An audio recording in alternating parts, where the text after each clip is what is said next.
Hello everybody, Mr. Moo here in the cockpit, here in Elite Dangerous. Here in the LACSAC system, because, yeah, we're just wrapping up on Project Blackbody today, and, fortunately, there's not that much left to do. There's Lei Chung to work on the shields, and then there's Haratani to, get the power plant modified, and that's it. Then we just throw it all back into I'm not sure what I'm going to call it. Astro Train was kind of a placeholder because, well, it kind of looked like Astro Train. But we may need to put a different name on that ship. You know, just for reasons. Oh boy, shoutouts and hellos. Who's all on? Let's see here. Commander Verid, Terlock, Ghost Tracker, Marino Twine, Aerslia, Kevcraft. Who else? Let's see here. Ghost Tracker, I think that's everybody. Hello, everybody! Transcoding today, too, so extra special day. Woohoo! Hold on, black screen, no sound unless it hasn't started fully. Well, that's no good. Kevcrafts, thank you so much for the follow. Welcome to the Moo Crew. Pull up a seat, enjoy your stay. Let's see here, might have to refresh there, Turlock.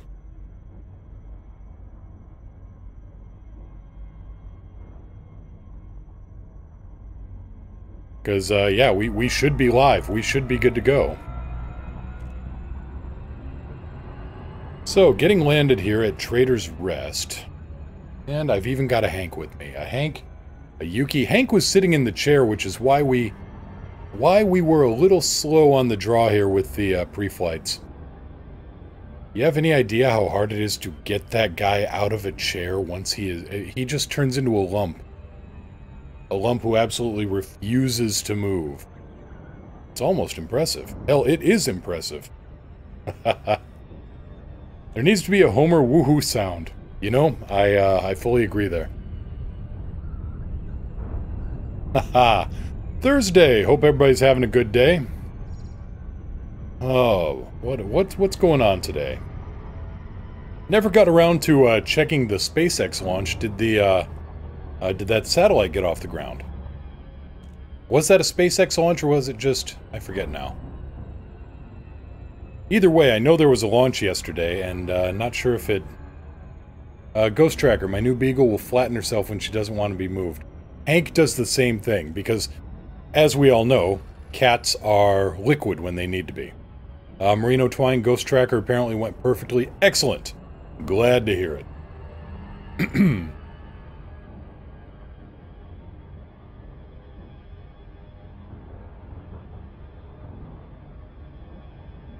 Always better than when you have a RUD happen. And for those who don't know the jargon, for those who aren't jargonauts... Did I just coin that? No, must not have. For those who don't know the jargon... Oop. Now, what do we have here? Evergreen Rogue, Mr. Moo, hello, Evergreen! Looks like we've got a bit of an issue going on here. It's like we had a game crash.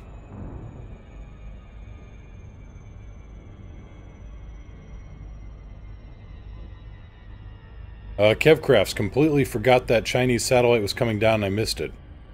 The better part is, it missed you. Okay, we're gonna have to shut down Elite here and, reboot. Come on.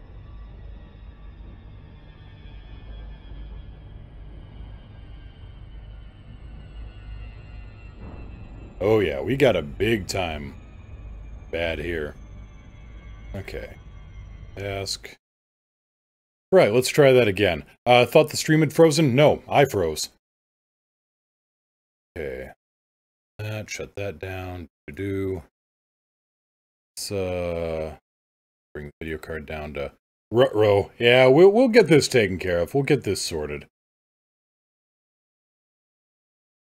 Things should be good. We've got good... Everybody freeze. No, just me. Just me. We'll get this sorted. Of course, it happens when new folks show up.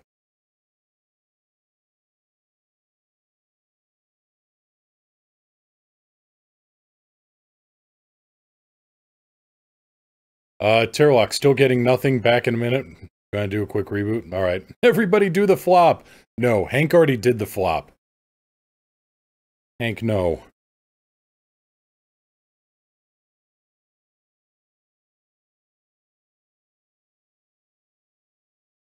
Let's see if we can't get that fixed up.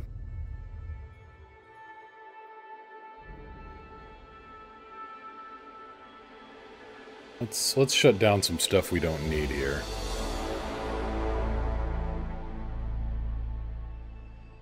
Don't need that.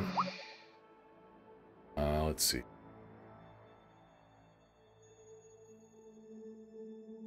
It's all set.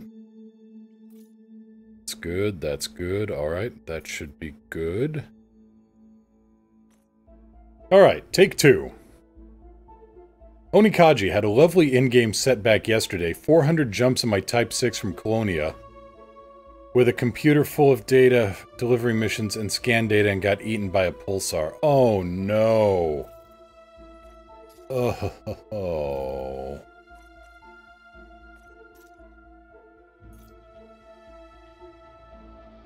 Oh, you have my deepest sympathies there.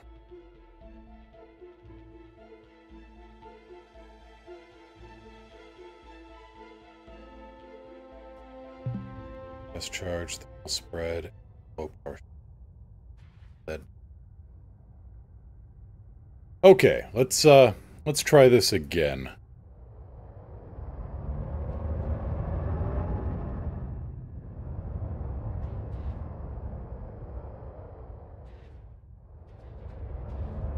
Navigation.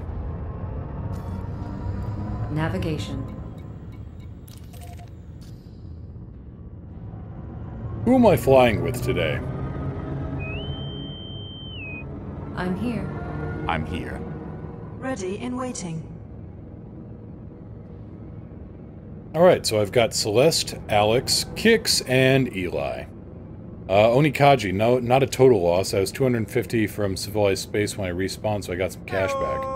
Well, that's good. Commander Cletus, heyo! Haha. I am so glad that Steve gets so much use there. So no, we're wrapping up the stealth ship build today, assuming the game doesn't crash out on me again. I hope it doesn't crash out on me again. That'd be embarrassing, to say the least. But the new video card is on order. The new video card will be arriving on Tuesday. Just in time for me to, you know, stop casting until I recover from, next Wednesday's little adventure.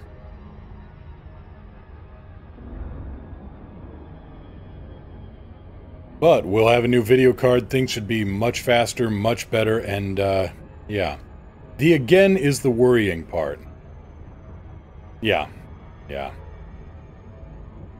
Kevcrafts, what's your PC specs? Nothing spectacular. I'm running a Core i7, 4930K? And my graphics card is a GTX 1070, which I've been overclocking quite a bit. Because, well, between streaming and, well, the streaming, really. But the processor doesn't like the transcoding and what happens inside a station. And yeah. So I've been going into some upgrades. Only 16 gigs RAM, need to up that a wee bit. Yeah, you can never have enough power, exactly.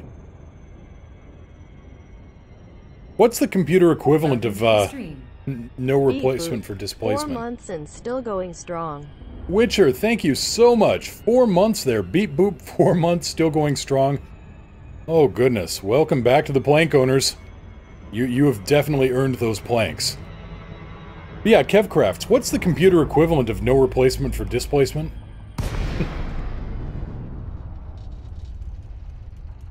Well, we made it down to the surface this time, so hopefully better? Question mark?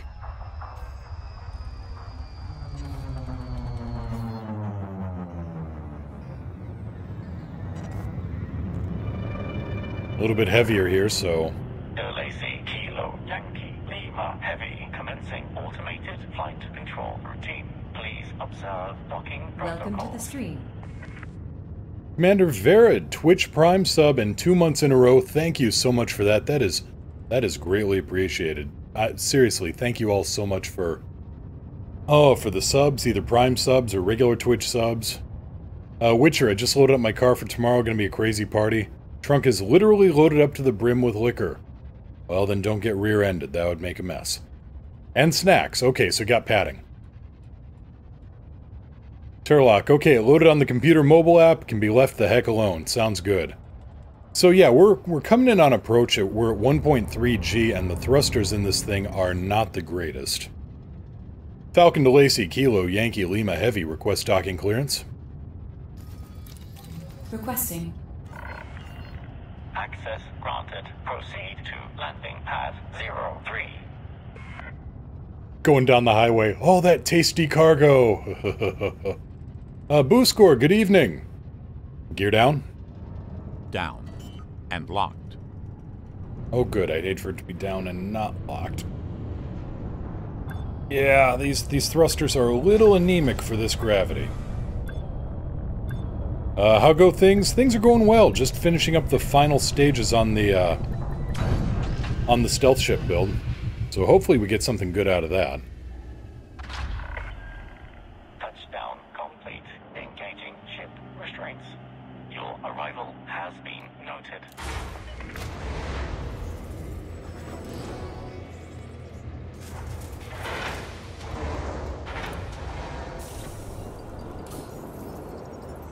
Alright. So yeah, we're just engineering up the shields here. Bioweave, enhanced low power, here's one.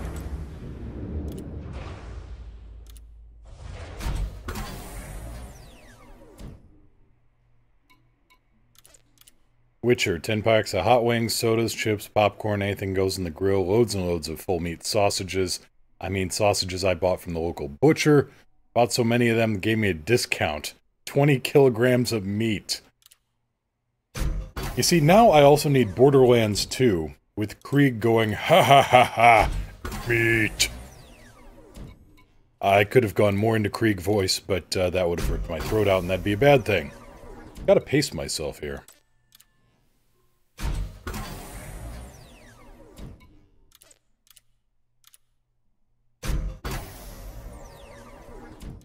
Oh, snap! The monster I sent you to kill is actually a monster truck! Tons, motherfucker! Thank you so much, Mr. Torg. Tons, that's right. Okay, experimental effect. I want fast charge on these things.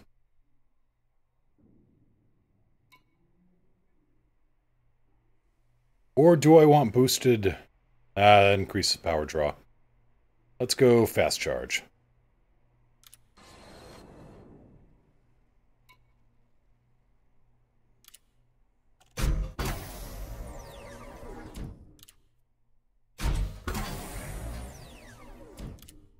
So, low-powered shields. These things are not going to be the primary defensive measure on board the ship. They're just there for a little extra protection. Leandra, 07. How you doing? Okay, next up, Heratani.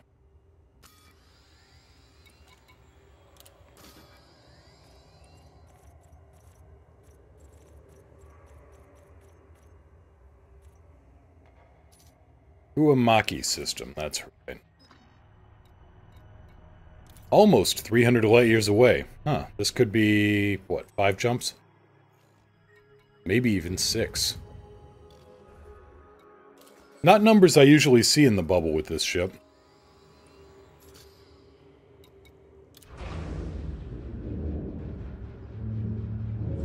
Leandra, enhanced low power shields equals using an extra coat of paint. Well, you're not inaccurate, but it's regenerative paint, so we'll take it.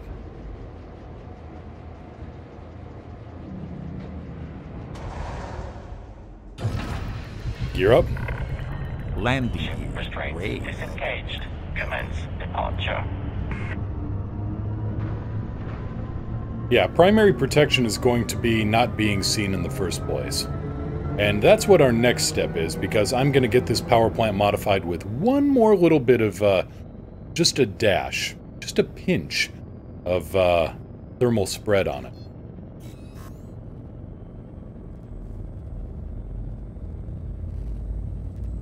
Ryan, what's the goal of today's stream, and when will I ever show up in time to hear it? Oh, you're pretty close to today. The goal of today's stream is, well, we're just wrapping it up wrapping up the final goal, which is getting this power plant modified with thermal spread. And then we're going to pop back to Narvert, pop it all into the Federal gunship, and then we're going to have our stealth vessel. We're going to take it out for a little spin.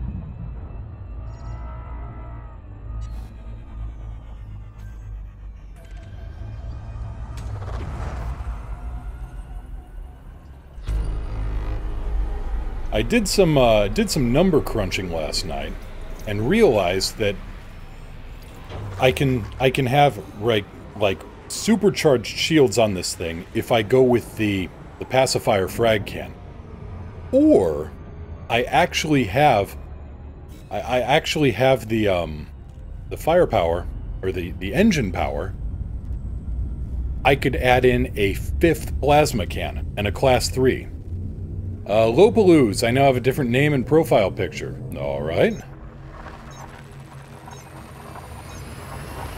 Oh, congratulations on the plastic surgery, I guess? But yeah, now we've got quintuple grade 5 efficient plasma casters with all kinds of fun special effects on them. Not to mention the frag cannons with the drag rounds and the corrosive, so I'm hoping if I hit something with this, it's gonna know. That is the theory, at least. Just gotta get this last modification on the power plant and we're gold.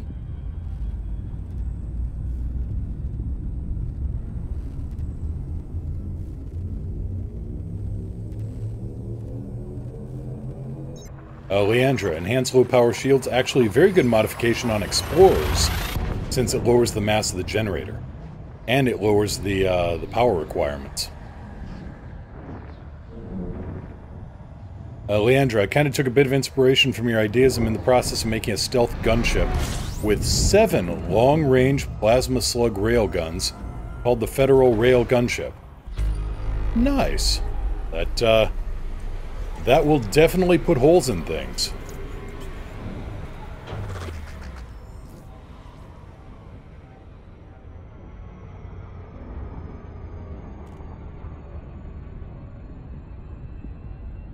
And for some reason...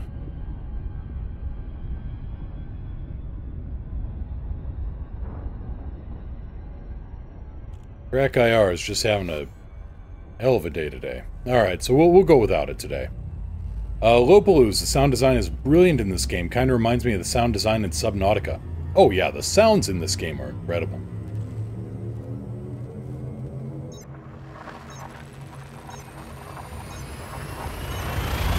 Turlock, quick question on anti-Xeno build. Should I go for a Federal assault ship and work as a direct fighter, or hold out for the gunship to be group support?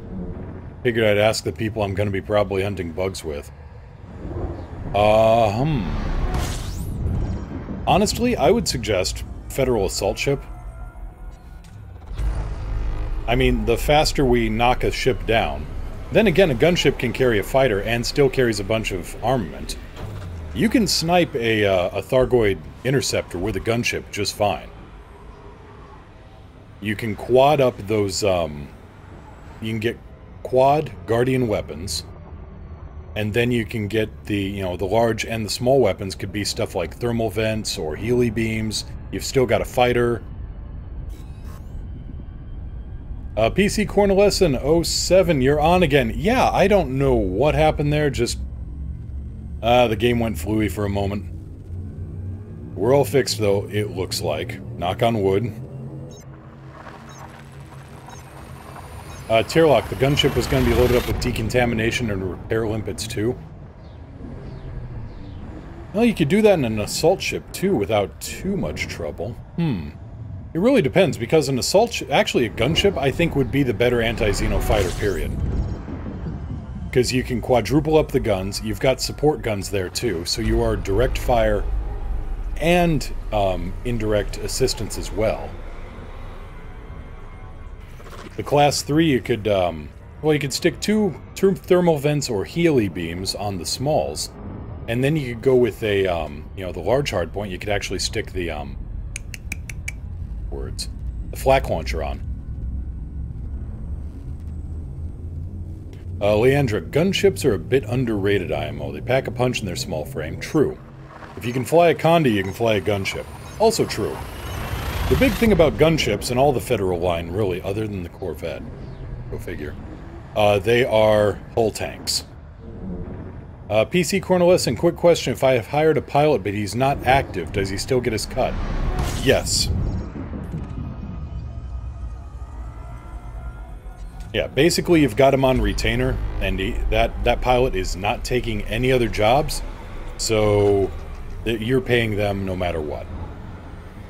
No ship, you know, no multi-crew, no fighter, you still got them.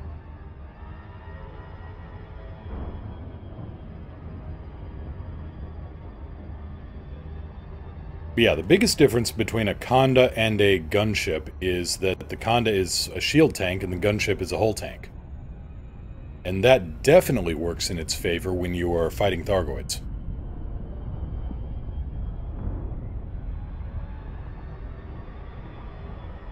Three-quarter impulse. Three-quarter impulse engaged.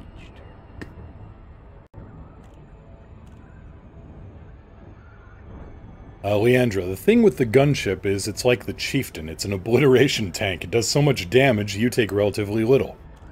True, except the biggest difference is the gunship definitely does not have the maneuverability. A Chieftain will literally dance circles around it.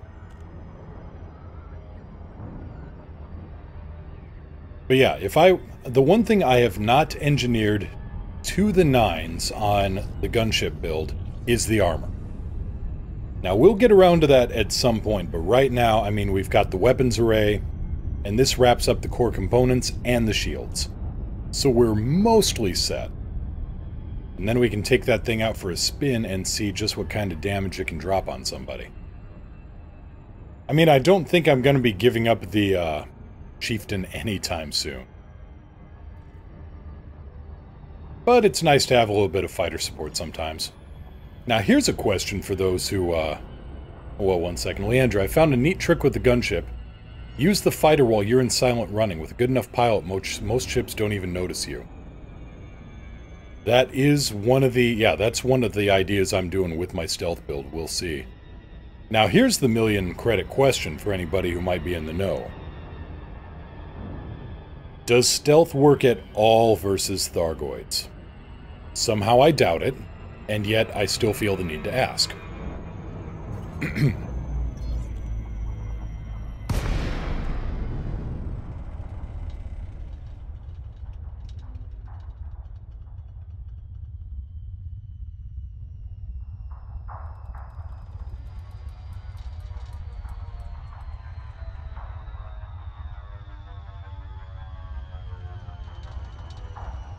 So this will be our final engineering trip for a bit, thank goodness.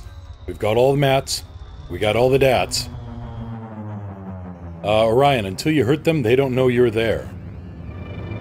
I like it. Who score? I don't know, boss. There's one way to find out. Kilo Yankee Lima Heavy. Automated flight control protocol initiated. Please submit a request prior to landing.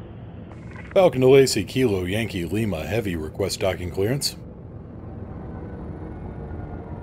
Find me a parking spot.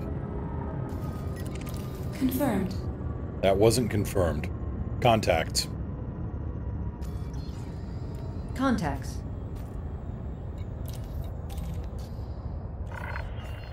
Docking permission authorized. You may proceed to landing pad 03. Copy 03.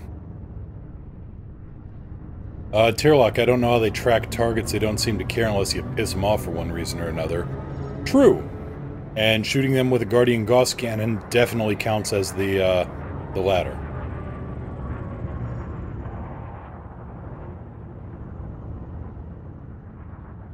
Gear down. Glad you remembered this time. Damn it, Eli.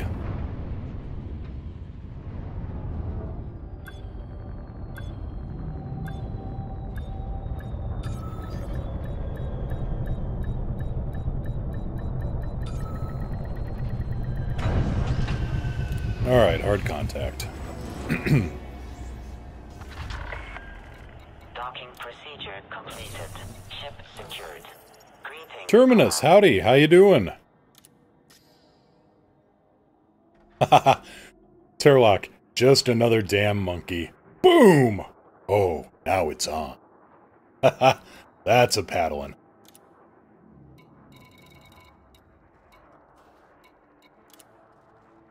And we want the thermal spread.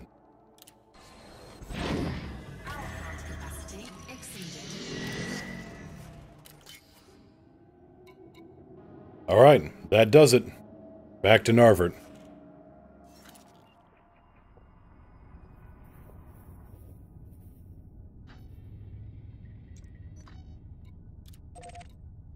So, for those who haven't seen, 2 more stations got hit last night. In the Canuvi system and 32C Piscium. 32C is the closest one to home. That's around 84 light years away. Let's see here. What's this big project? Anyway, I've been missing out. The big project is a stealth federal gunship. A variation on my Chieftain build, in that it's kind of built to gear up.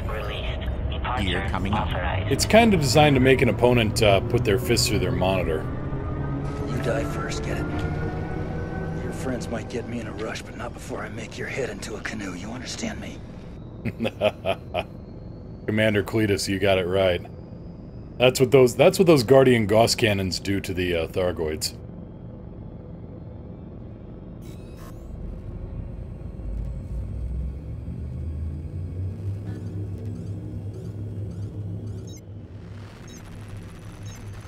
So yeah, the big project is a stealth federal gunship. And this thing is running pretty cold. Even with, well, when I had normal shields on this thing, I did a dry run last night, just kinda, well, dry fitting, just to make sure everything kinda worked. Leandra, have you tried the Shard cannons? They're basically Guardian frag cannons. I've not. I like it, though. That'd work well on the Chieftain, wouldn't it? But, yeah, I've got this thing set up for... Well, I was running at 19% power with unmodified shields, or 19% heat. Anything below 20%, I believe, is in stealth territory. Oh, look at that view.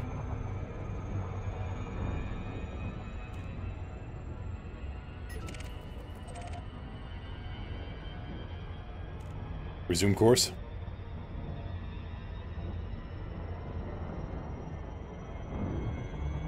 Resume course. Alright, we'll have to get that one sorted out.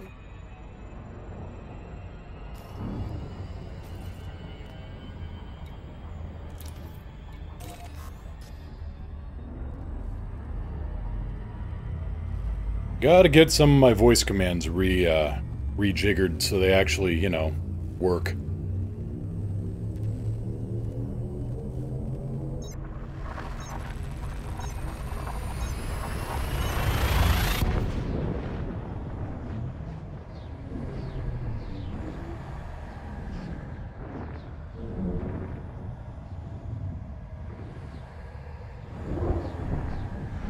You mean you don't have a backup binding? For shame. I do have a backup binding, I just don't remember which one it is.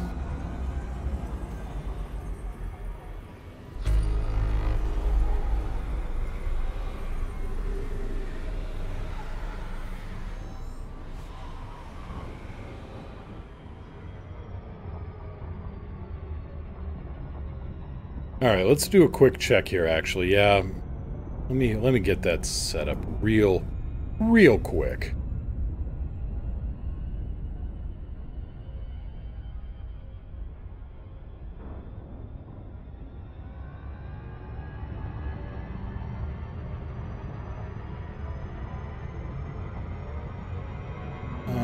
let's see here.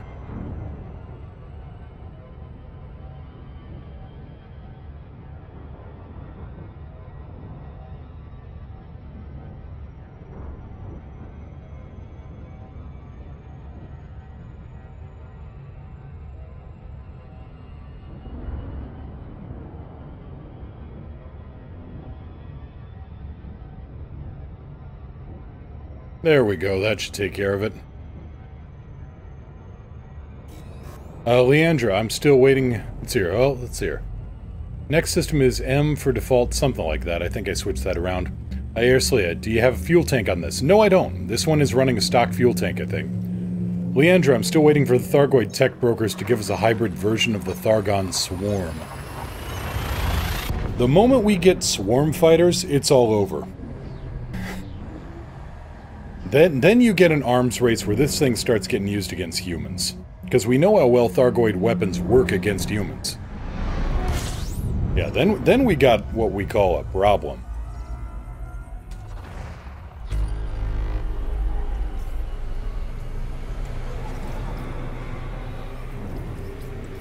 Maybe I am running a little bit of a fuel tank on this thing. We'll check when we get back to Narvik and see.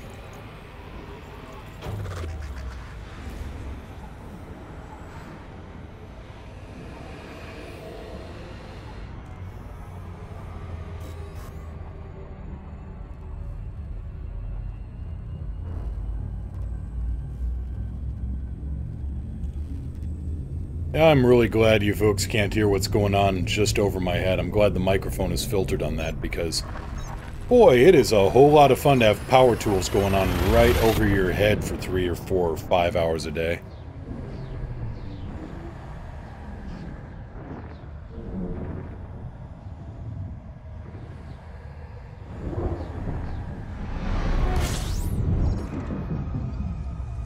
Lopaloo is going to go buy the game tomorrow because it's on a Steam sale. Should I get the normal one? Or the deluxe edition? Get the one that has Elite Dangerous Horizons in it. Horizons lets you land on planets, and it gives you access to the Engineers and a couple other ships. And the Engineers can... Well, Engineers will turn a mediocre ship into a great ship, and they will turn a great ship into a astonishing ship. I've got a Alliance Chieftain. And that thing, on paper, it looks good. It looks like a good ship. I mean, the shields are kind of weak on it. But I've turned my Chieftain into something that is... It is a medium-sized murder machine is what it is. And it's also a great daily driver. Like having a Honda Civic that can transform into a Chieftain. Literally, a Chieftain. The tank. Orion, it cuts planets in half. No, that's my Type 10. Terlock, your chief is terrifying. Well, thank you. This ship is engineered. This Anaconda, I've gone to the engineers on it, and I've got... What's my jump range on this thing? Right now, between 61 and 64 light years. And that's with a heavier shield generator and with a heavier power plant in here. I can get damn near to 70 light years jumping in this thing. When most other ships, normal fly-around ships, are 20 to 25 light years. Your standard Explorer, that's around... Well, a good exploration ship these days, an Asp Explorer can get, what, 54 if you really push it hard on the engineering?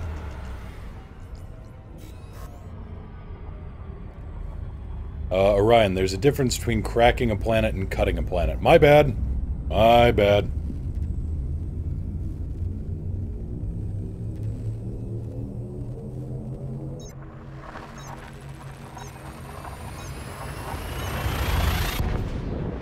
But no, let's get this thing sat back down.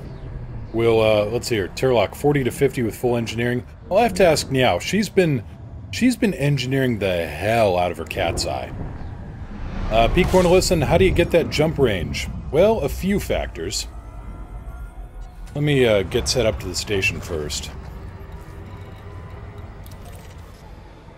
One, I go for the long range, or the FSD range increase from an engineer, grade 5, Felicity Farseer. On top of that, I use the Mass Manager modification to that engineering. Mass Manager is the one you want. Deep Charge works for grade 4 or smaller. Mass Manager works for grade 5 or higher.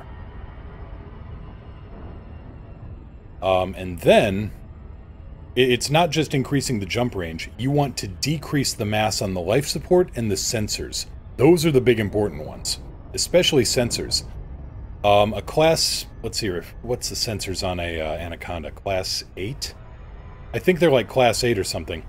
Even D-rated sensors weigh 64 tons. You can get that down to 20 tons or so. With the mass reduction, the lightweight mod. Boost score, I'd still like you to take a shot at my Fertilance if you have time. Yeah, I could take a shot at that if you want. Ghost Tracker, mine's 38.16 at 4. Let's see here, Ghost Tracker, I haven't fiddled with anything but the FSD. Gotcha. Class 8, 15.3 tons fully lightweighted, so there you go. You're dropping nearly... 40, 50 tons there? Yeah, 50 tons.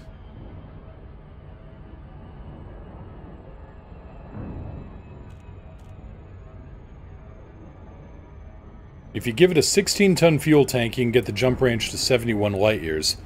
Although, you only have to fly routes to scoopable stars. Yeah, I like a little bit of flexibility there. Maximum distance is...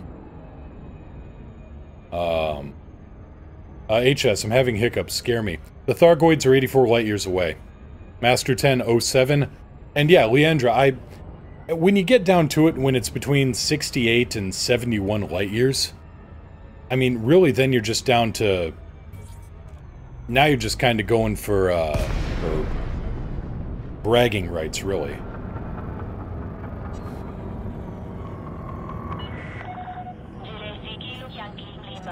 Conflict established. Please approach the station at a safe speed and give way to larger vessels, Commander. Find me a parking spot. Requesting. Thank you. Oh yeah, and they hit 2 stations this time. Eagle Eye is either failing or the Thargoids are stepping it up. And neither option is particularly attractive in my mind.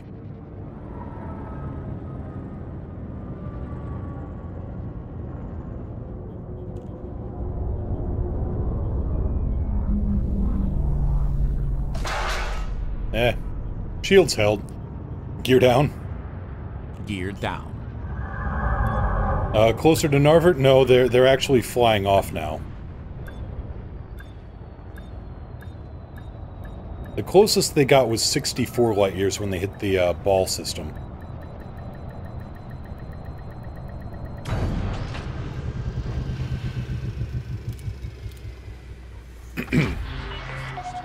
Landing successful. Clear to disembark.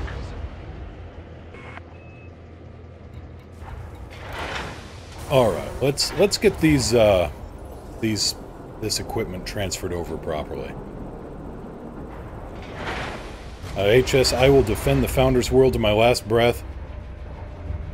Yeah, though, well, if they hit the Founder's World and Narvert looks safe, yeah, I will be over there in a... well, as soon as I can get my ship over there.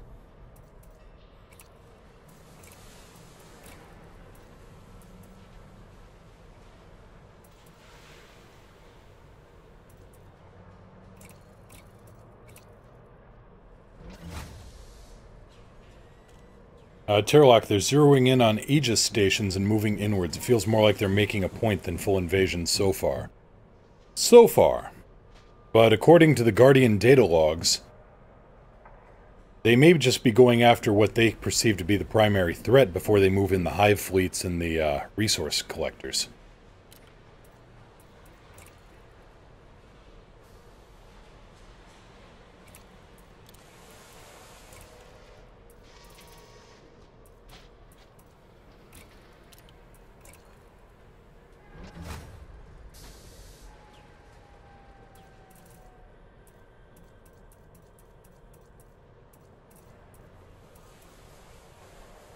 Detailed surface scanner, advanced discovery scanner, cargo racks, a 4G planetary vehicle bay. Yeah, I'm not running any fuel tanks in this thing. Thargoids and resource sites? Oh, most likely.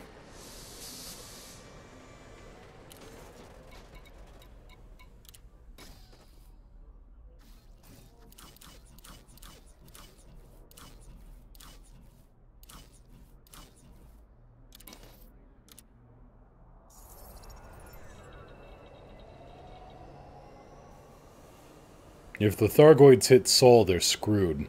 Who? Sol or the Thargoids? I'm thinking more the Thargoids would be fine. Because they seem to be able to hop in and out of hyperspace at will.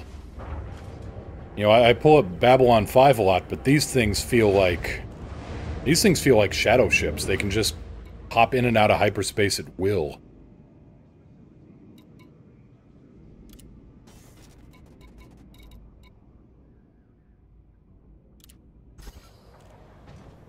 Thargoids in conflict zones, more likely. Yeah. So as you can see, as requested, I've got the midnight black paint job on this sucker.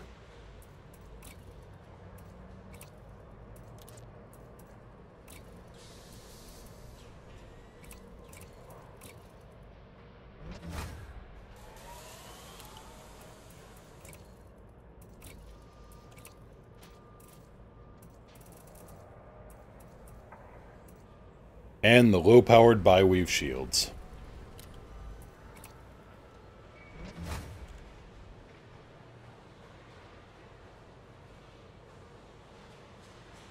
Terlock, I think Moo posted Canon's current anti-Thargoid tracking system try and do better than the Eagle Eye. Yes.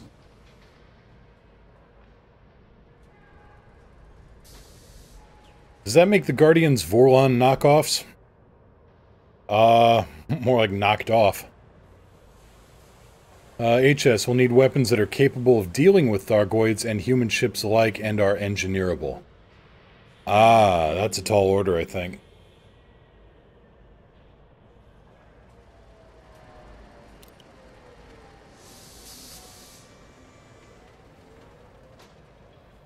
They are running... They are sanding the floor in the apartment above.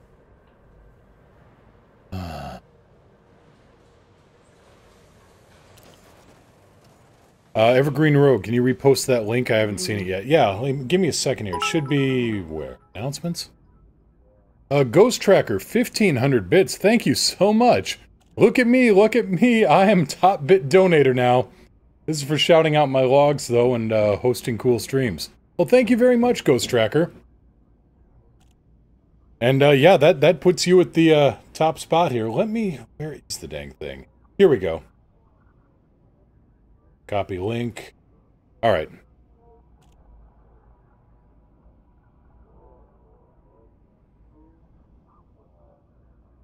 And for some reason that didn't actually throw up a link, but copy paste it and you should be good.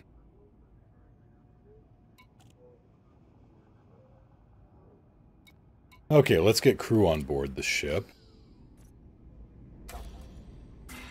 Cassia, you're live.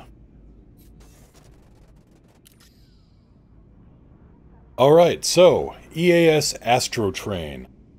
What do we got? Here's what we got. Thrusters are engineered to clean drive tune with drag drives. Bi-weave shields, we just saw those. Enhanced low-power shields with fast charge mod. 5 plasma accelerators. All grade 5 efficient. 1 is running dazzle shells. 1 is running target lock breaker. 3 are running dispersal shells. Those will screw with turrets and gimbals. Powered distributor, grade 5 charge enhance with super conduits. Charge on top of charge. FSD, grade 5 increased FSD range. No other mods to that, just haven't put it on yet. In fact, this could be a legacy mod. Cargo hatch, whatever. Fragment cannon, grade 5 double shot. Also running drag rounds. This one is grade 5 double shot running corrosive. A fighter hangar and 4 heatsink launchers running extra ammo mods, which I actually haven't gotten up to the full ammo mod yet. So they aren't carrying the extra ammo, they just reload faster. Lights on. Lights on.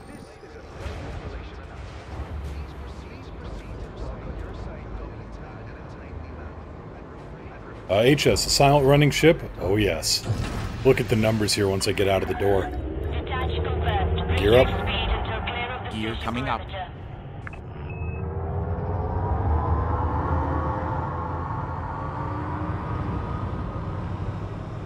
Please note that heat under full thrust. Engines.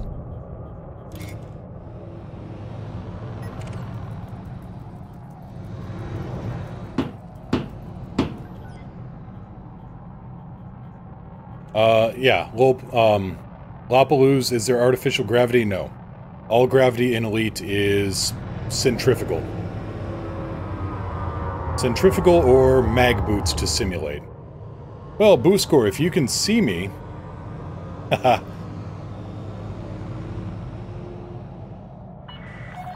You are clear of the station. Have a safe trip, Commander.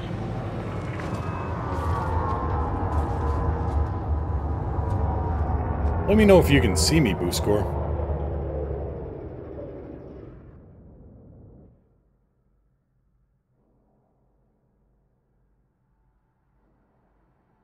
You can see me, you can't target me.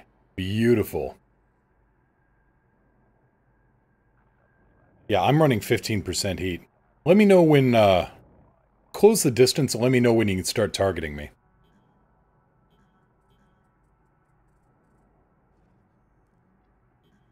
So that's it. You can see the thrusters, and that's it.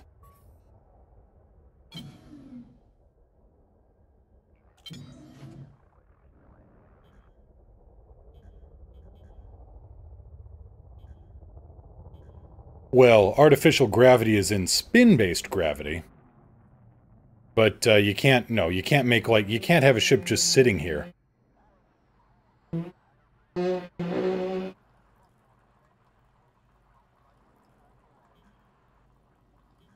HS, you could get rid of some heat sinks and simply create more ammo for 2 or 3. I could, but... And by the way, I think that one actually did trip my microphone.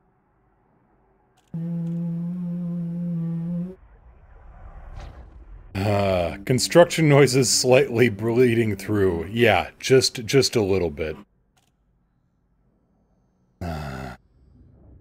Lovely day, isn't it? So Booskor. You wanted me to take a crack at your shields, you said?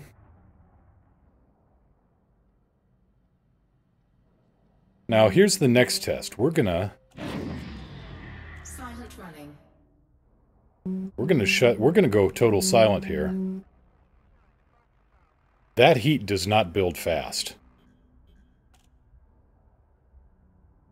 Okay, make sure you have report crimes against me turned off. It's either that or Hank has horrendous gas. No, Hank's been pretty good, though right now he is growling at the ceiling. Okay, I'm gonna turn silent running off. We're gonna set 1-2. Power diverted to shields. I want to see how long it takes for these shields to recharge after they're broken. And then I will take a shot at you, Booskor.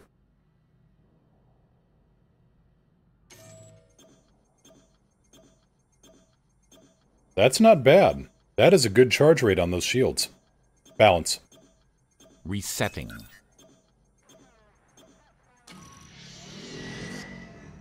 Alright. Well, here we go.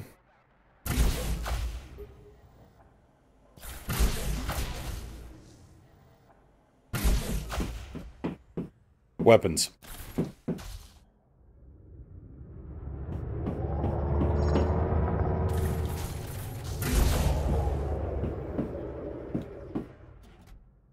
Can you when you lock onto me, does the target lock breaker actually, you know, break the lock? Weapons.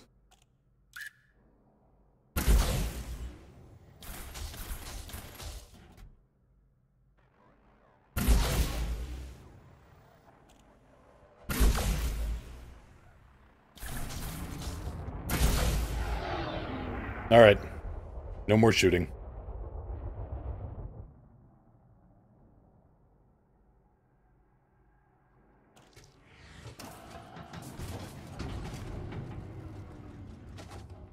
Kovas went bananas. It's hard to tell what happened. Gotcha. And boost into him. No. I've gotten him down to hull, so I'm not gonna... Tell you what, Booskor, you work on that and get back. I'm gonna... Well, no, I'm gonna stay in here. I was gonna say I could test out the fighter or something, but... Thanks for the test, no problem. Let's go hit a resource site. See what we can throw together here. Balance. Returning systems to normal.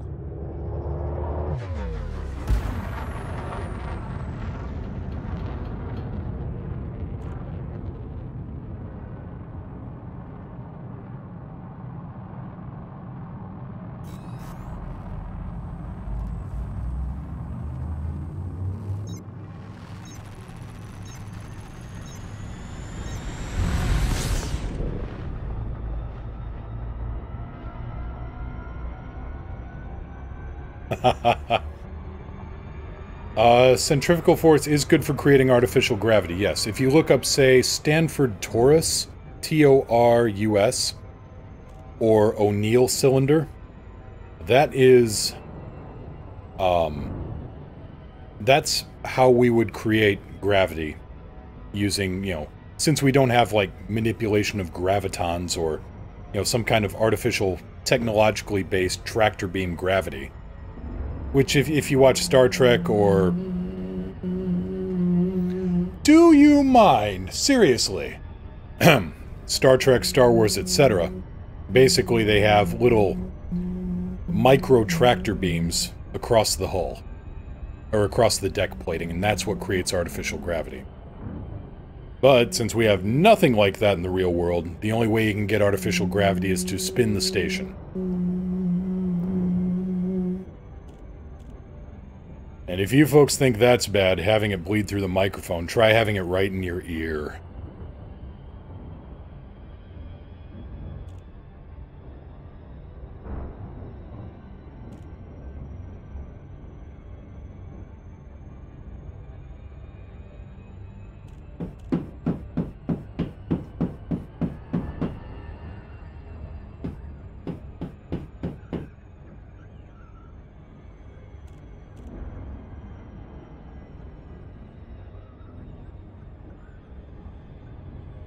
Oh, we get you, Draga. No problem. And yeah, phone typing. Phone typing is the bane of anybody with, say, fingers.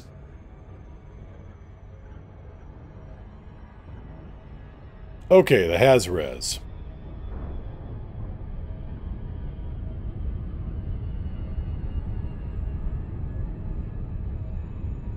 They're knocking. You should open the door. You know, I made a joke about me and Niao building a Python together here, and the next-door neighbors being upset. If those guys are putting in a pool upstairs, I will be very upset.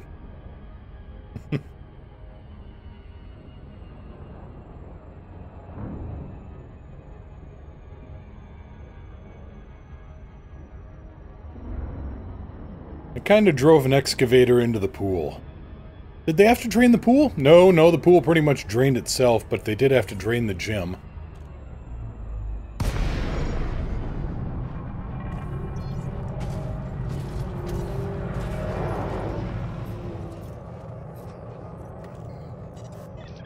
Wilco, Commander. Let's deploy this fighter.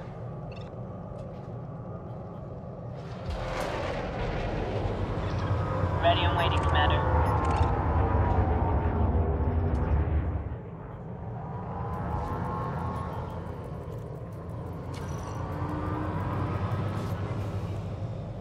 Attack mode. Crew, prepare for engagement. Acknowledged. The Harang Gold Pirates. Scan detected.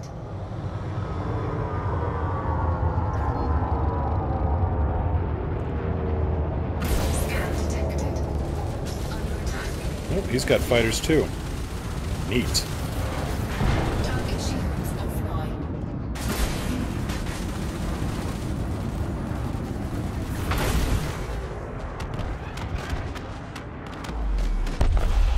Outstanding. Hostile is down. Nothing else showing up on my scanner, Commander. All targets destroyed. Shields are climbing fast. I like this.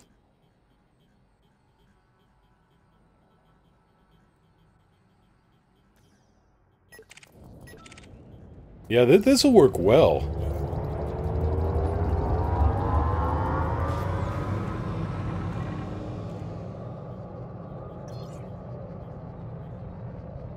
They're climbing fast because they're weak sauce? Hey, stopped the target there, didn't they?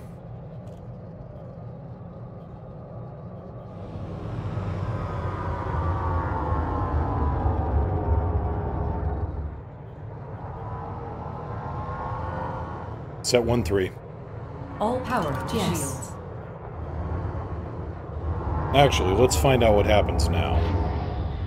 Silent running. Split 2-3. Warning. Temperature critical. Warning. Boy, heat sink. Deploy.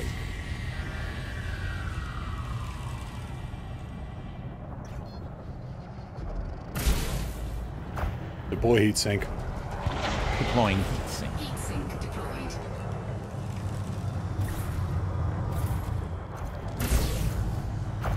Target shields offline.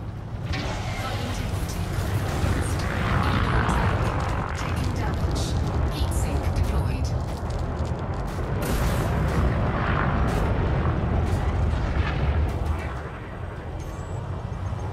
Deploy heat sink.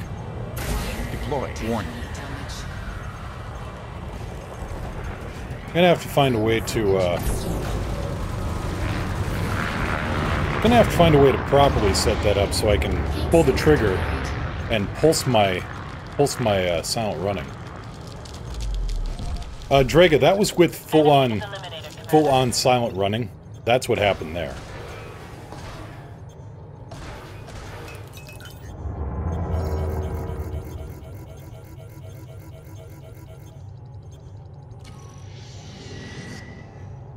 Yeah, that was with the full heat sinks closed. I was able to get off a couple of shots.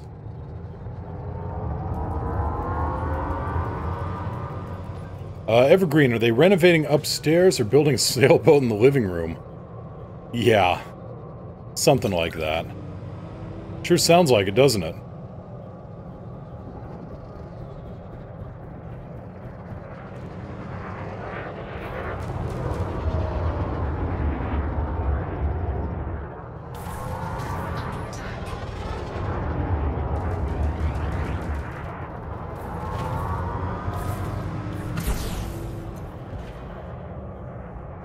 Well, if I can snipe this guy, I'll be happy. I'm happy.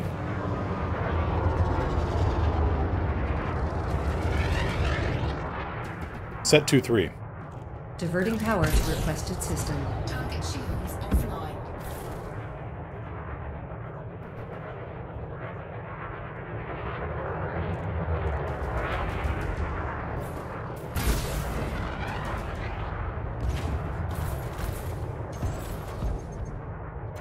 Alright, problem solved.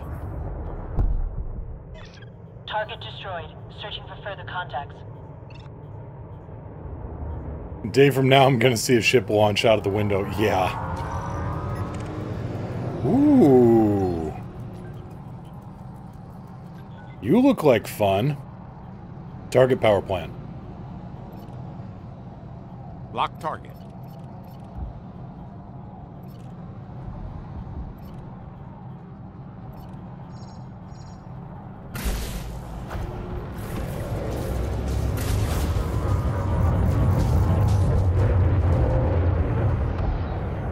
Weapons.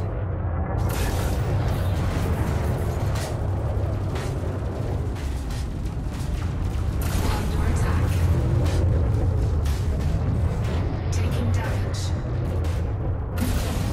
Scan detected.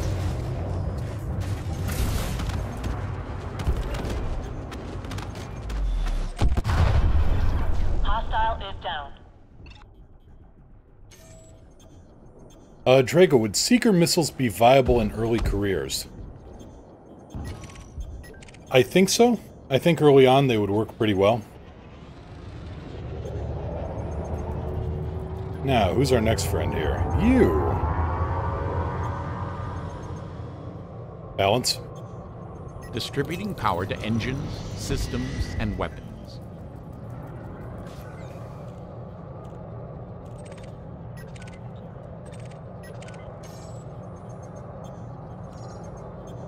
Yeah, that's the problem. Seeker missile ammo is expensive.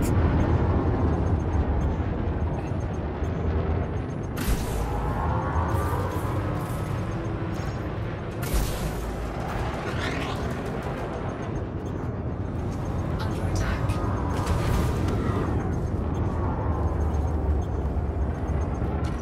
Target shields online.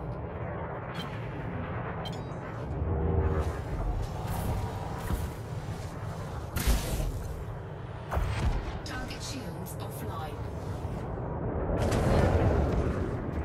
cargo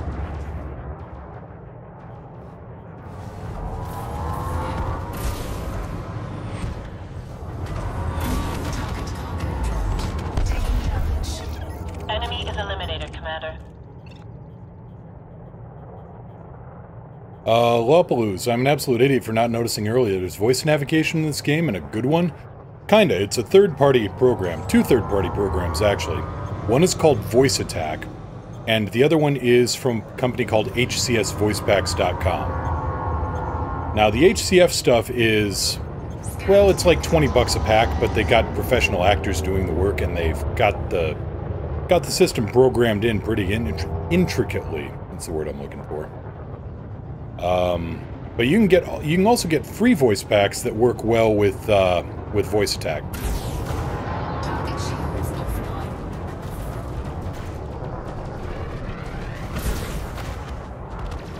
Under attack.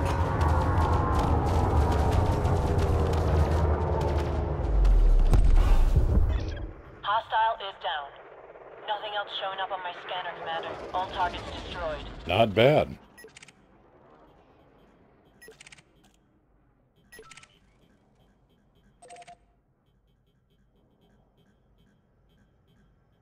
Chieftain Mark II? Oh no, this doesn't quite do the same as the Chieftain. Lopalooz, sure, let's see here. Actually.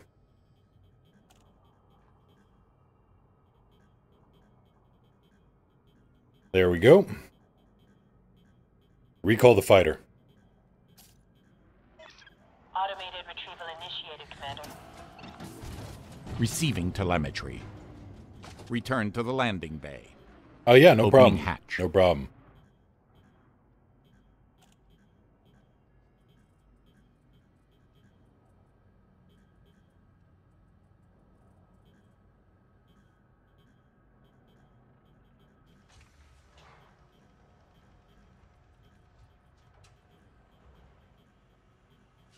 This really needs a shark name. I keep hearing the Jaws theme on your approach to these guys. Successful. 14% heat. This thing is hard to spot.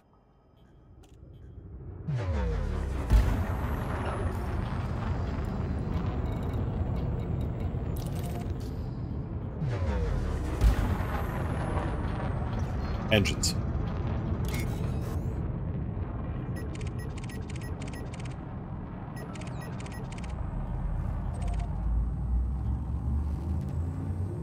Fill those plasma accelerators with premium ammo and you could take out anything. Yeah.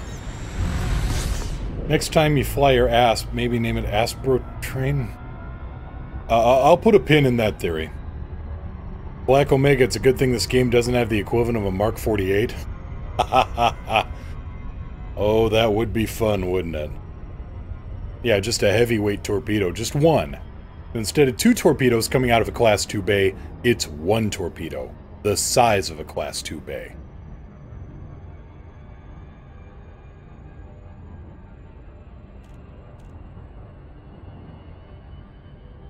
That'd make a downright mess, wouldn't it?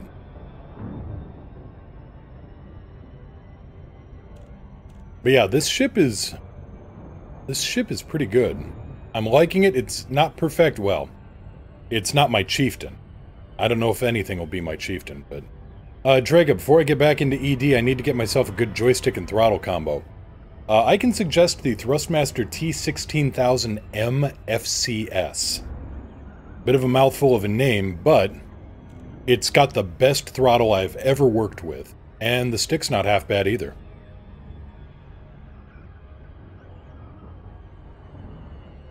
Yeah, you want the 16000M FCS. 100, let's see here, 150 combo on Newegg. Desert Dude, heyo! Ghost Trackers, Spearfish torpedoes. Those are very, yeah, that'd be, yeah, let's double the speed on a torpedo, and then you got the Spearfish.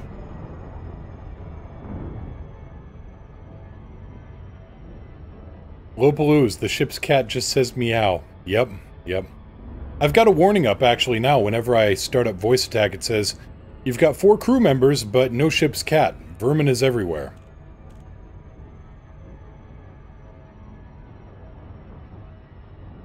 But Draga, you can get the T16000M combo for around $100. I found that on Amazon for about that price. I needed an emergency setup after my my main stick shorted out. And I like that thing so much, I sent it back to Montreal to get fixed.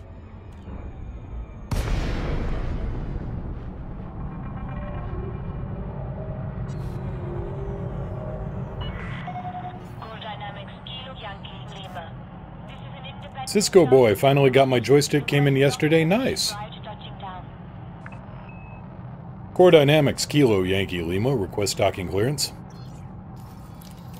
Aye, Commander. Thank you, Kix. Request approved. Set down on landing pad 07.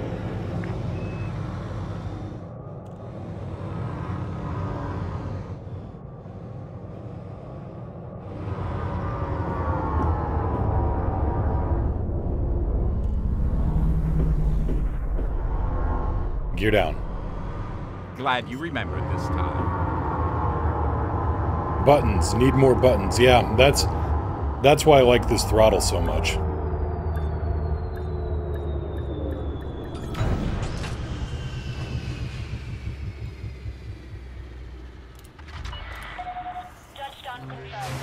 Alright, let's see what happened here. So, let's see here, 36 grand in ammo, 7 grand in fixes, and 30 bucks in fuel. And for that, over $500,000 in bounties. Aaron, hello Moo, how's you? Oh, I'm doing alright. Just got this stealth ship mostly completed. I mean, the armor needs a little bit of work yet, but it's doing alright. Just a second, I'm gonna keep the stream going, but I'm going to shut Elite down and restart it because I really, really want my head tracker to work. I need my head tracking to work. Goodbye. I'll be right back, Alex.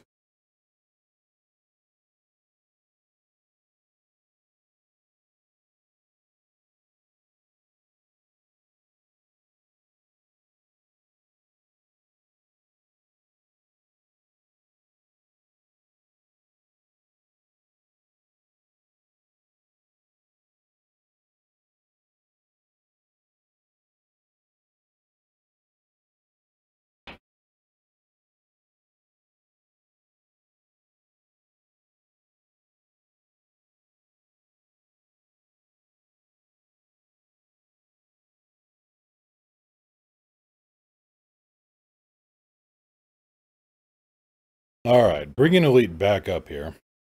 I hope.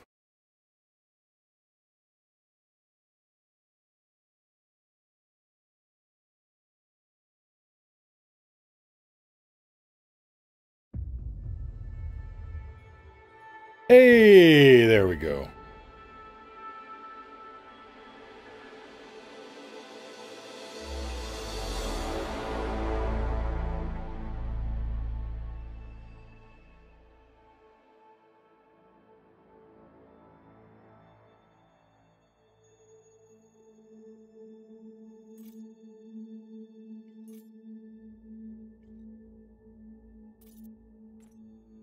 Much better. I've got green lights on my head track now.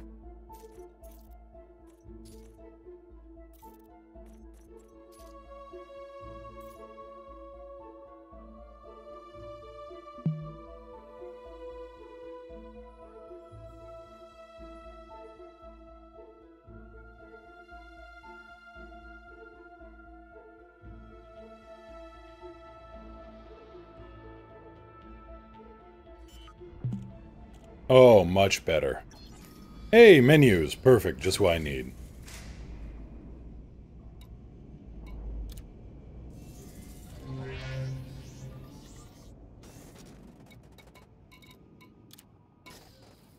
And the Federal Fun Ship is born. Haha, I like it. So, comparing the gunship to my absolute favorite now, the Taurus, this Alliance Chieftain. It's faster, more maneuverable, boosts faster, cruises faster, better shields, better armor, better cargo capacity. Oh, the only thing it doesn't have is a fighter bay. Monkey on steroids, thank you so much for the follow. Please don't get mad. Stay calm, monkey. Good monkey. Pull up a seat by the crazy because I think you'll fit right in here. Aaron, was that a Federal dropship or a gunship? It was a gunship. Turlock, what was the model of HOTAS you recommended just now? The T16000M FCS. I think it just abbreviates to Thrustmaster FCS, but here's the full name.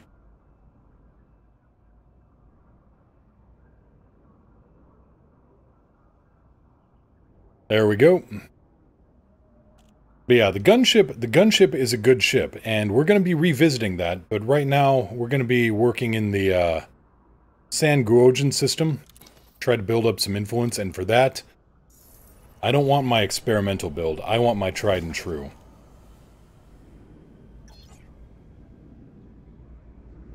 Leandra, I don't think the frag cannon works with that build, you're getting too close and not using it as much as the Chieftain. Maybe a thermal vent beam laser? The thing is, I like with the frag cannons, I'm using drag drives, and I'm using the corrosive. So if I hit bare hull with those corrosive rounds, and then hit with quintuple plasma accelerators, well, say goodbye to your hull. Say goodbye to your everything. Lights on? On.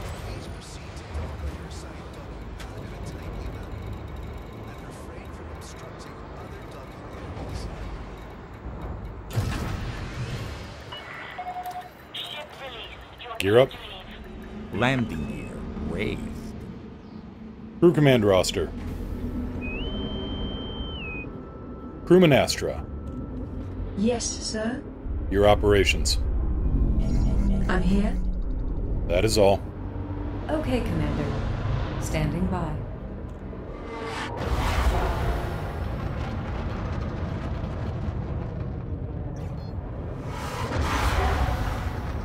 Turlock, found the right one, 130 bucks.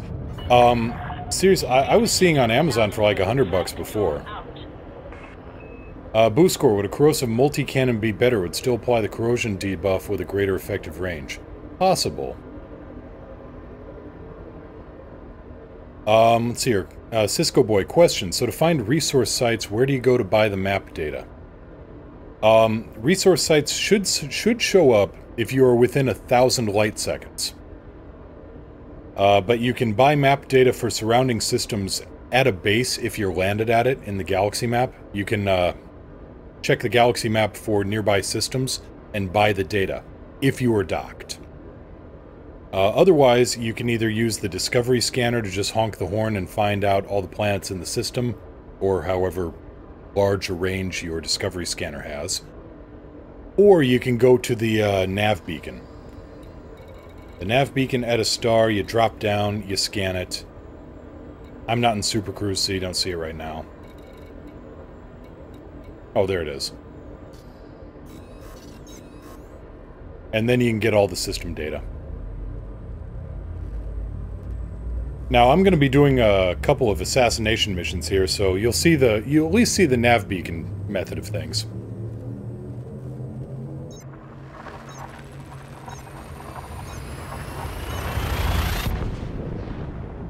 Well, all good, Leandra, no worries. Boost score, would a corrosive multi-cannon be better? I'm still thinking about that. It's possible. The thing is, even if one pellet hits with the frag, then still applies the corrosive effect. All I need is just one. Same with the drag rounds.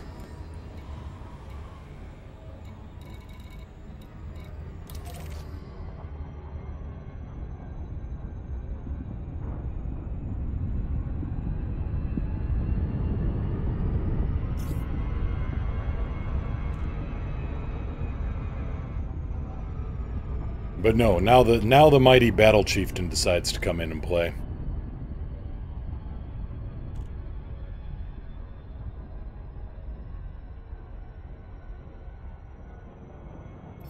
Now I've got a advanced discovery scanner. This is 1.5 million credits, but it will find every object in a star system. And if you're within 1,000 light seconds of something, which I'm not yet here, but... System map. System cartography. Anything that has rings probably has a good chance of having a extraction site. Now, what the rating of the extraction site is, I don't know. If you go into the galaxy map and filter for resource extraction-based economies, extraction economy, you'll probably find more.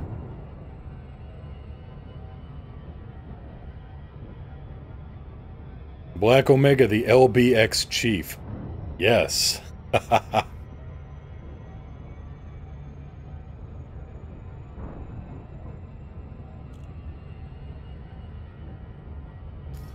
And now, taking a look, there is a conflict zone. But there are no resource sites around this particular planet. Makes sense. I don't know that Sanguogen 1 has rings. I don't think it does. So, good reason for no resource site. 3/4 impulse. 3/4 impulse engaged.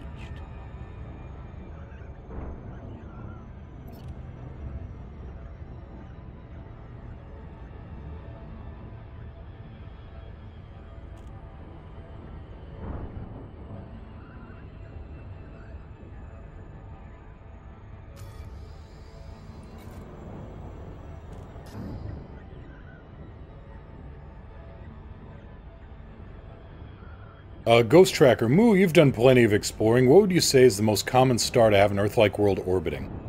For me, it's A-class, orbiting between 1.5 and 1.8 thousand light seconds. And that confuses me, because I would have thought it would have been something closer to a G or a K. Most common for me, but F is still least common, B most common for water worlds, and also M-class. ELW is Earth-like world. I've seen Earth-likes orbiting some very weird things.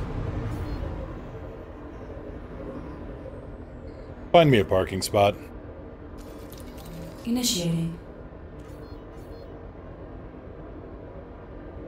Aaron, what's the best way to make credits in Elite? Oh boy. Gear down.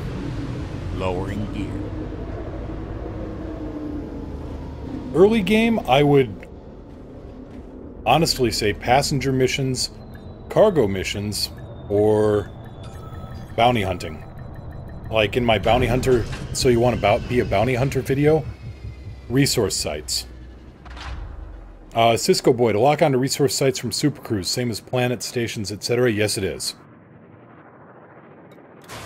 But no, if you go into like a high-res or a normal resource extraction site, and you spot who the cops are shooting up, if you get shots in on them, then you get, you will get the bounty. And the cops will... Leandra has a good one too. Just play the game. Find things you enjoy doing and do them. Credits will come on their own. But no, I've got... Boy, for the fastest, I would almost say... Well, for a given value of fastest, because if you've got a small ship, it just ain't gonna make as much credit as fast as a big ship in a resource site. Now you can kind of level the playing field with police backup. The Road to Riches is a good starter for a credit build, yeah. You know, I should do a video on that. But yeah, that's exploration, scanning Earthlikes, but let's see here. To get back to Ghost Tracker's question. Oh boy, most common planet I've seen. Oh, hi there. Wing assassination mission, 3.5 million credits.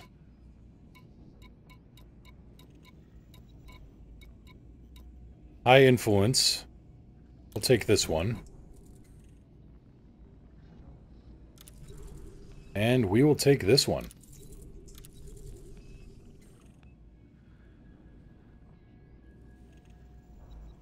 PC, P. Cornelesson, I have a feeling no matter who shot a wanted ship before, when I land my first hit, it concentrates on me. Depends on combat ranking. If you have a high combat rank, like dangerous, deadly, elite,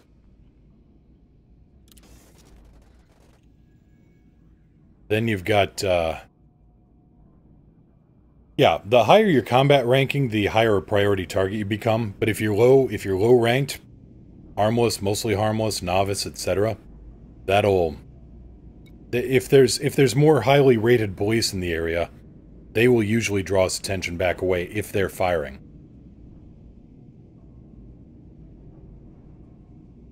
Let's see here. Northema, hello, seems legit, been late. All good, all good. Let's see here. P. Cornelesson, I think I'm close before dangerous. Okay, so that will increase the target's analysis to go after you first. Let's see here. I think we need to go to the Adensu system.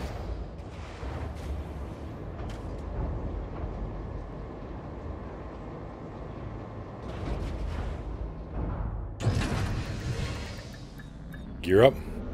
Landing gear retract.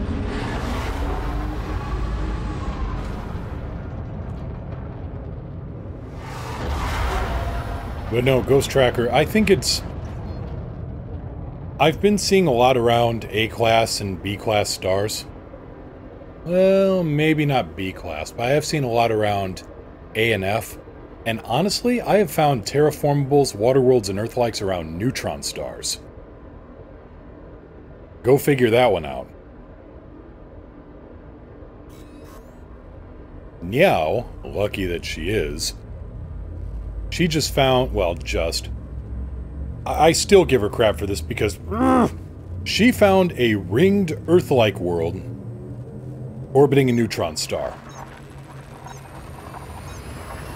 Seriously, go and buy a lottery ticket because, yeah, your luck is, you've hit peak luck.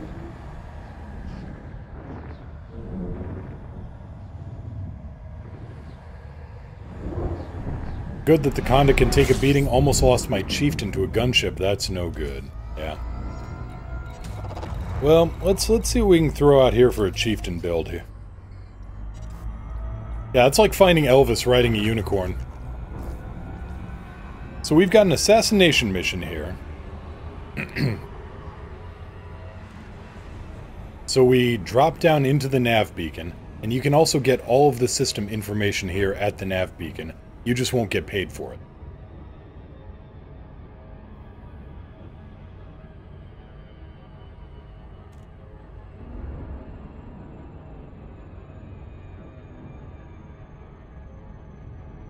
$75%. Understood. 75%.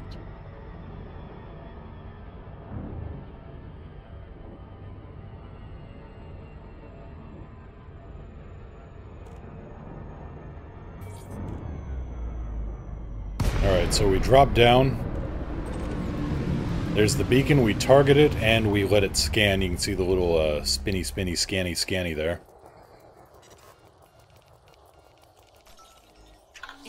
Scan complete. Joe Pack is around where? Adensu 8B.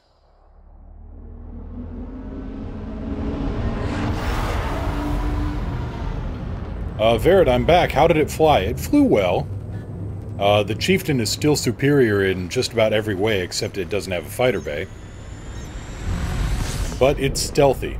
It's definitely low observable.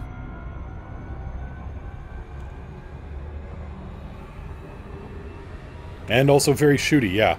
Quintuple plasma cannons tends to do that.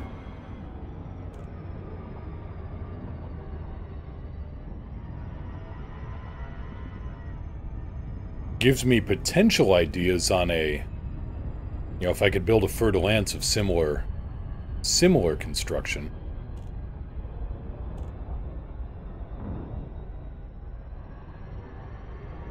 But in the meantime, we're going to go to Adensu 8B here and have some words with a local terrorist leader, apparently. Incoming mission critical message.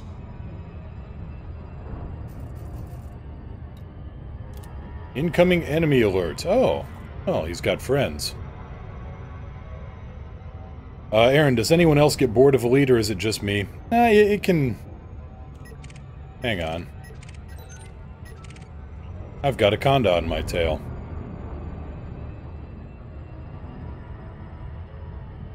Drake, I take it you guys play in the PvE group. We can go we do PvE, we do open. We don't, you know, we need to work on our PvP skills a bit. Commander Verad, 40 bits, thank you so much for that. And Megatron thanks you too, he seems like a happy guy.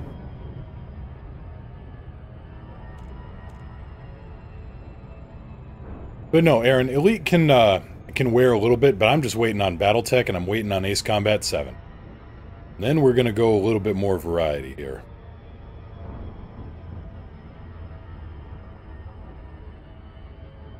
But I wanted to do some engineering here, do some, you know, see what we could do with making a stealth ship. And tell you what, 14% heat under full thrust with shields up. That's not bad.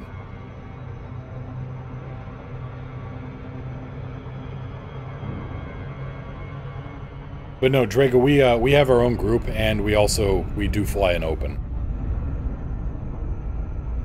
It's just I tend to fly in solo or in group when it's streaming time.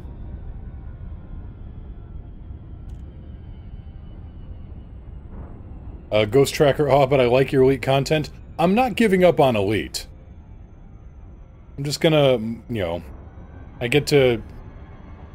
If I get to, what do I want to say? Yammer on and on about one of my other favorite sci-fi franchises, oh, you better believe I'm gonna go for it.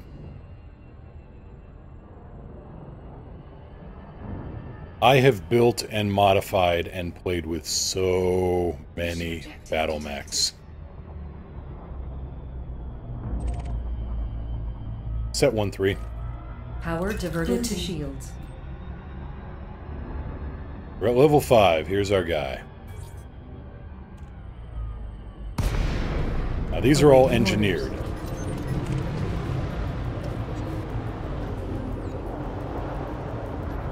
Target power plant. Locking on target. Under attack. Warning. Targeting overload attack. Automatic weapons scrambled.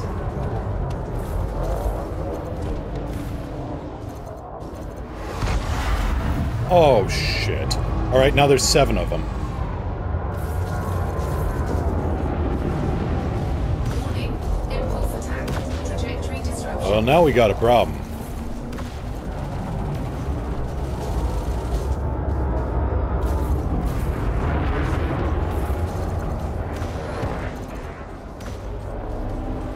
Taking damage. Set 2-1. Transferring power to engines. We're in over our heads here.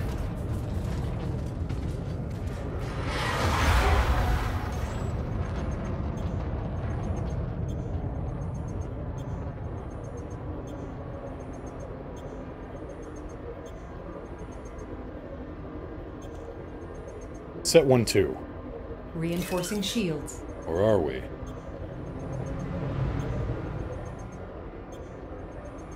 Back off dealing with the tailing Conda and come back. Problem is that tailing Conda, he'll be back anyway. There's going to be 4 of them chasing me.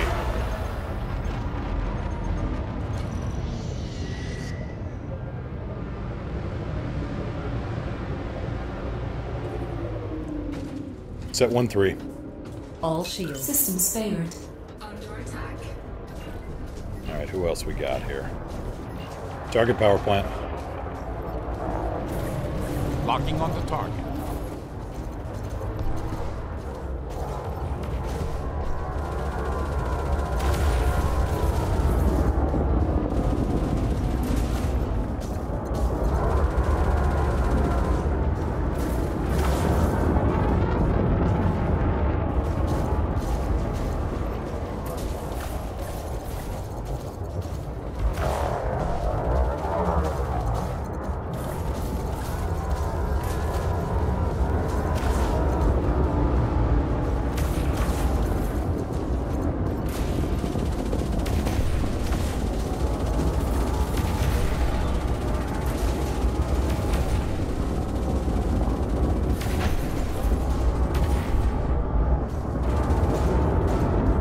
Under attack.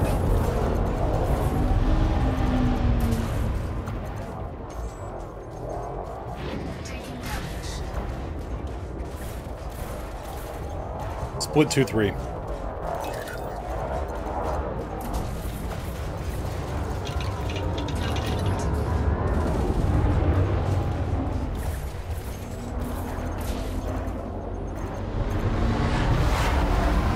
Set 2-1. Incoming mission. Diverting power to engines.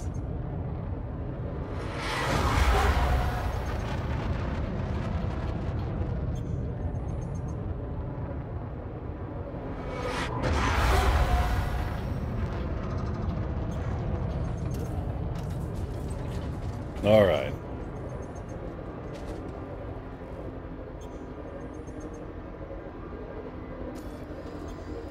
Well, that's one problem solved.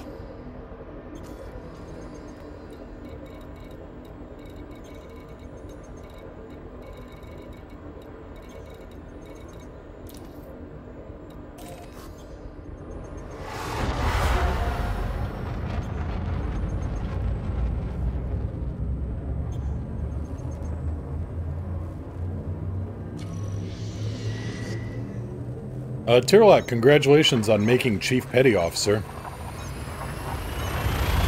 Yeah, only 8% hull damage. I wasn't counting on the 7th ship and another Conda to show up. That was... Oh well. Made it out, got paid. Incoming mission critical message. And we're gonna have people chasing after us anyway.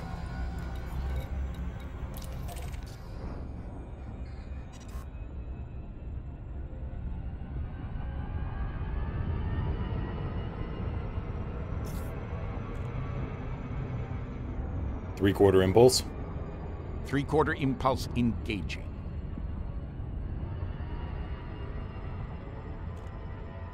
Delta Fire Dragon, hey, how you doing?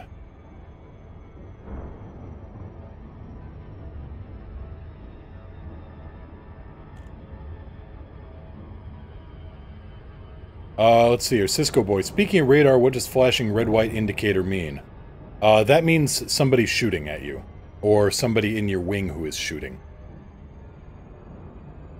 Moo, I want to share something. Alright, Delta, go right ahead.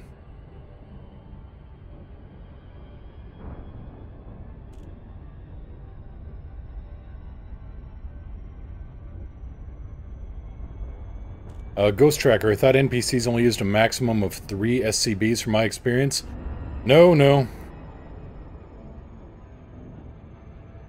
Hang on. Let's send a permit to, let's see here.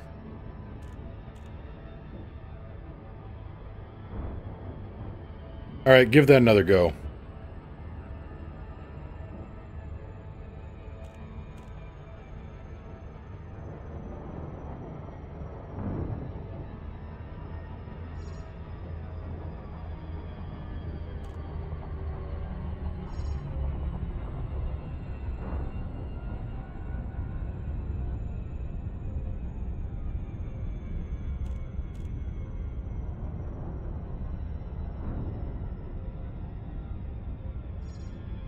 I can't exactly have a look at it right now. It would, kind of kill all the frames. All of the frames would just, you know, go flying out of the barn. But I will take a look at it.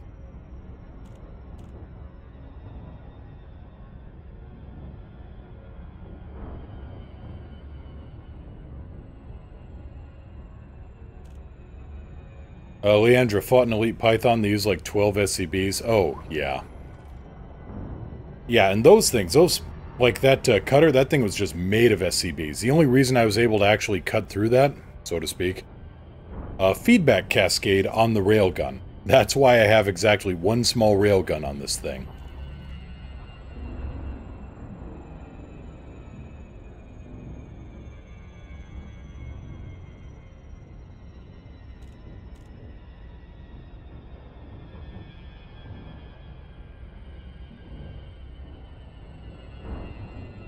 Oh, class... I know of this clip. And I know of this feeling, yeah. Yeah, so Delta Fire Dragon sent me a clip of somebody who, yeah, just about had a panic attack when dropping out near a neutron.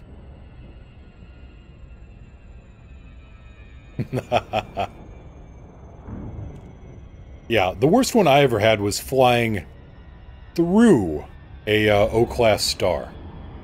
No, wait, it was B-class. It was a trinary system, and I ended up flying straight through one of the B-classes. And then it dropped me down in between all three of them. And suddenly my heat went through the roof. Find me a parking spot. Requesting.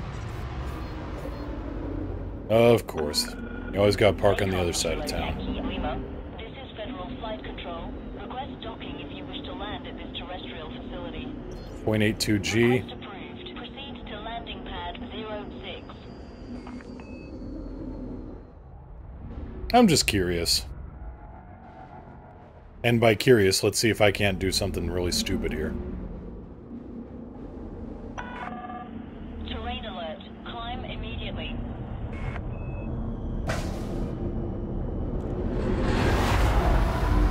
Yep, works fine. Gear down. Gear down. Arano, do you have all the ships in Elite? All but one. Please observe local speed limit. Incoming mission critical message. Scan detected.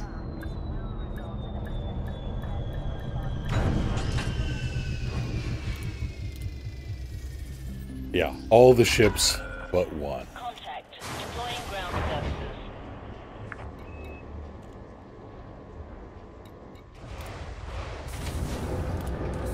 Hull repaired.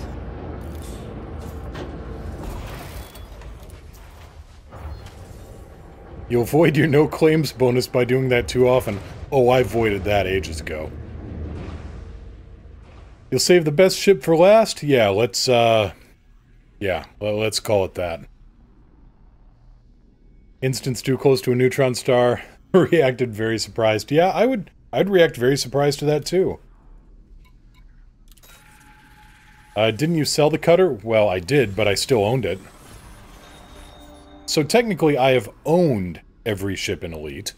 I currently do not own every ship in Elite.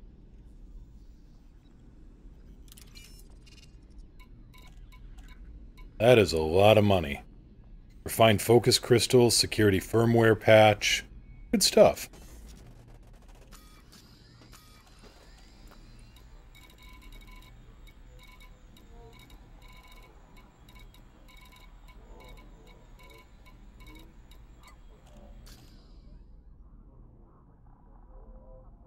Galaxy map. Stellar cartography. Let's see, there's Sangrojan. There we go, Wang.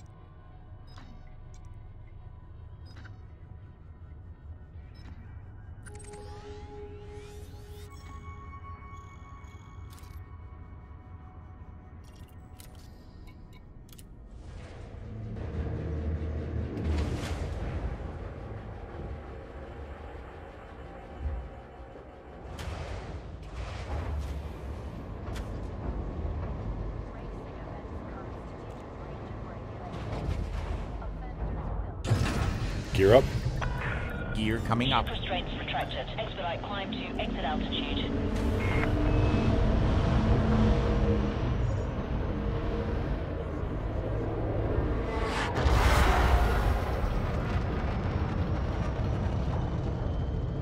Cityscapes give a whole lot of opportunity for screwing around. Ghost Tracker, can I get a permit to share a fly through the star moment? Yep, just 1 second. Once I figure out what the hell is going on with my mouse. Come on, mouse. Seriously.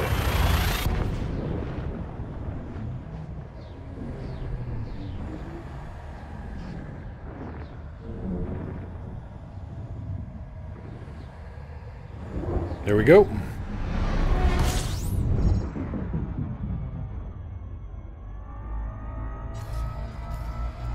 Delta Fire Dragon, who's inoculated against jump scares, so to speak.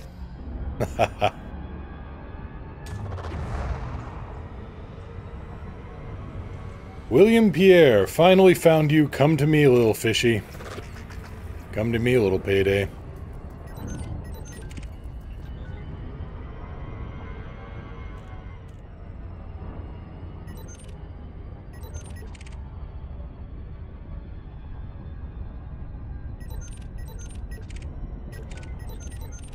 Aw.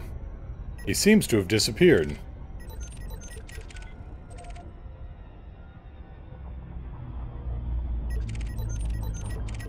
Let's see if we can't spot him one.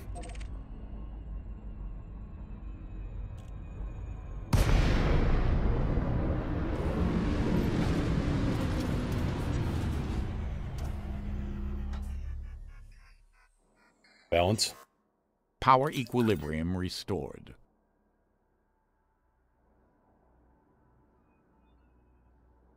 Ghost Tracker, you can't see or hear me, but you can see my jump scare in the way I jerk the ship. Yeah, I've had those.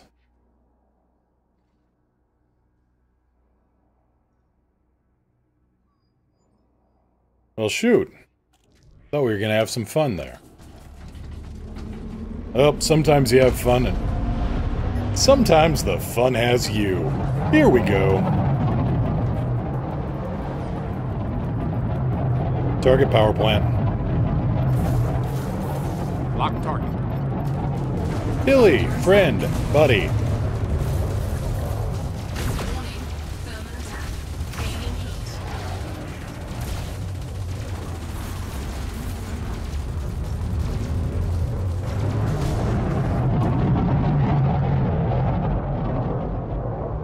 Nope.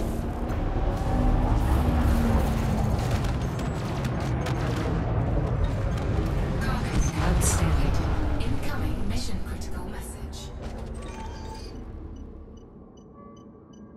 Compound shielding? Don't mind if I do.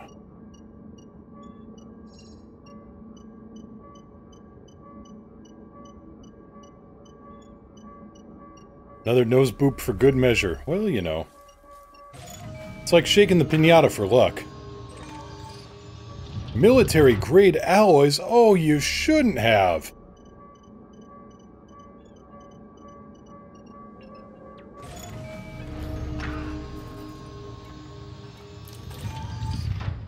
Thermic alloys?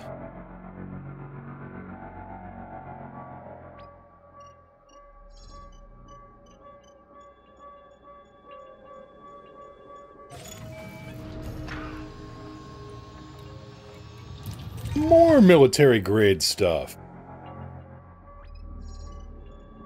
It's like a cash piñata just dropped into my lap.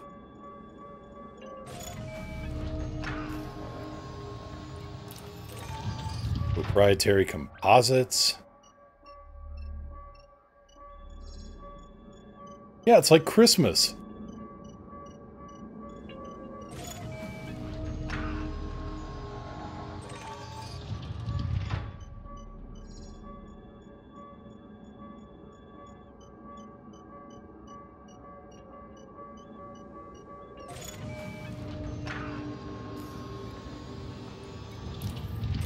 Chemical manipulators. Tell you what, this is a good day.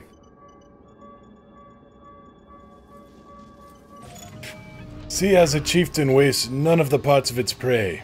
An efficient predator if it's not... Wait, Jacques Cousteau wouldn't have gone after this unless Unless it was a fish. I'm thinking more buffalo. We need more David Attenborough, less Jacques Cousteau. Anybody have Attenborough on speed dial? Ah, what the hell. Grade 2 shield emitters. Waste not, want not.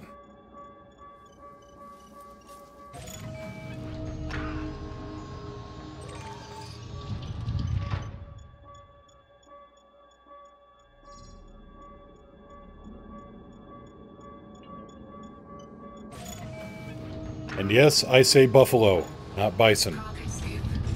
Anybody who corrects me shall be hunted to the brink of extinction.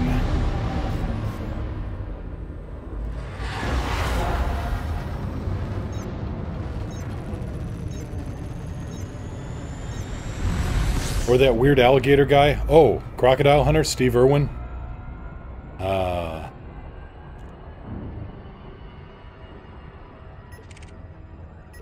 Anybody else want to take a crack? No? Didn't think so. It was either David or Richard that played John Hammond in the first Jurassic Park film. At least if I'm remembering right.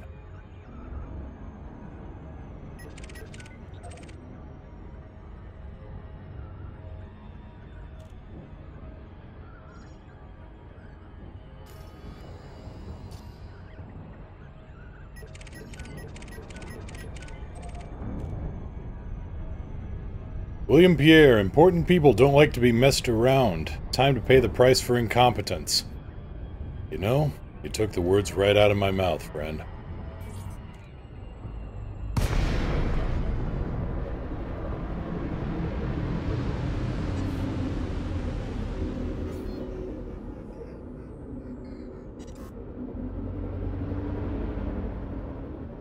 Lakon, Kilo, Yankee Lima, request docking clearance. Docking protocol initiated. That wasn't docking protocol, sweetie.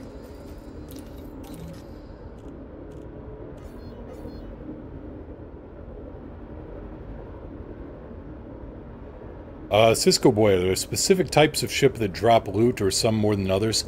Usually the higher the combat ranking, the higher quality loot they drop.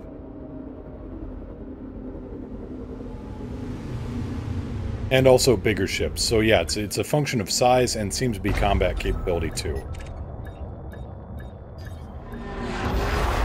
1 minute.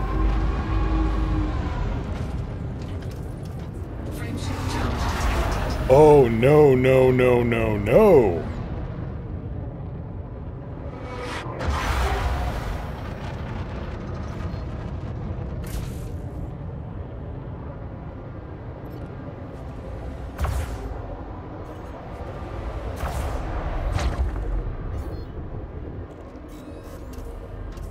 You know, they were sent to hunt me down, so I find it kind of amusing I'm hunting them down.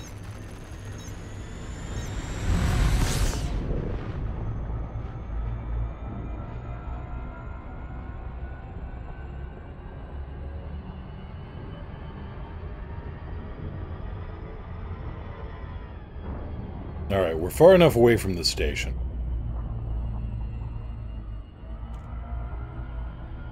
I intend to collect that contract on your head, Commander. Prepare to die.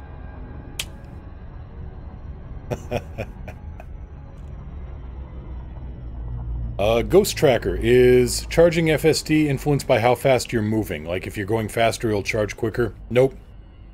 Super Cruise drive charges faster than hyperdrive, unless you were mass locked.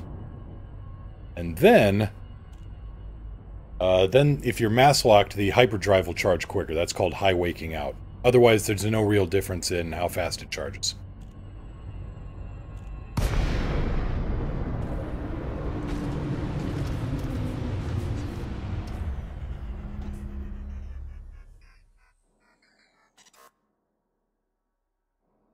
Alright, let's try that again.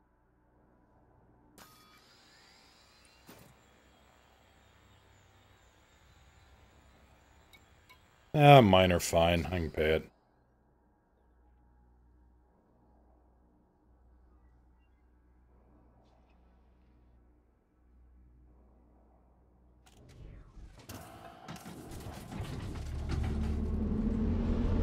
Unless they just decide to run away and don't come back. Brings me to my next question. Can you store loot at stations or elsewhere? You can store modules. You cannot store cargo. Looks like my target didn't want to, yeah.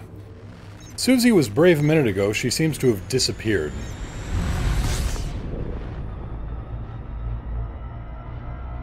Though I just saw a flash, I think that was a jump. You sure it won't break the bank account? Oh, I'm pretty sure.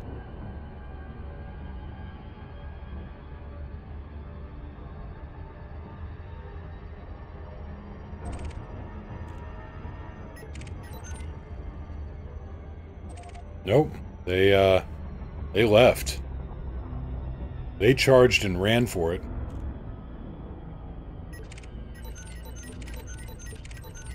My scopes are clear of big ships other than the local Capaconda.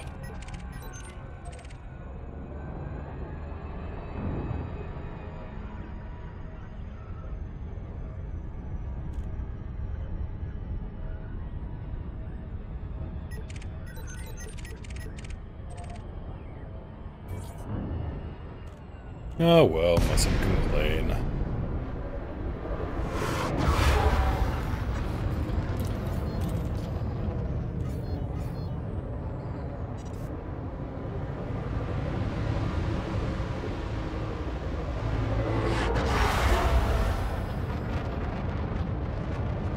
I saw something on my scopes for a second, but nah, nothing.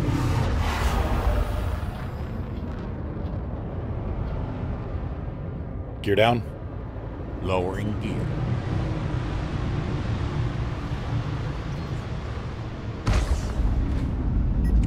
Really? Again?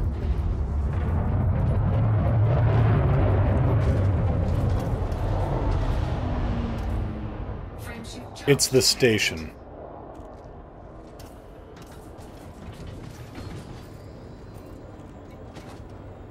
Ah, the bounty on it is only 9 grand.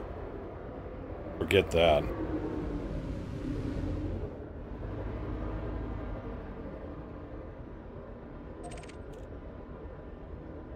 Ghost Tracker, what's the fastest orbit of a star you've seen around another star? Mine is 0.3 day. So close it looked like it was grazing it. Ah, contact binaries. Gear down. Landing gear already down. Oh, thank you, Eli.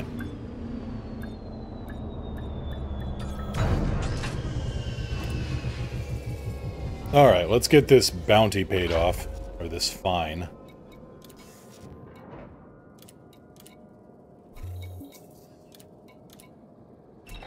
And interstellar factors, so let's pay off this other one.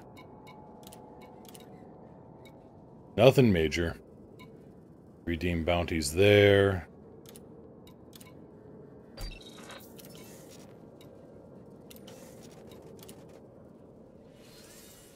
So no, Ghost Tracker, fastest orbit of a star you've seen around another star.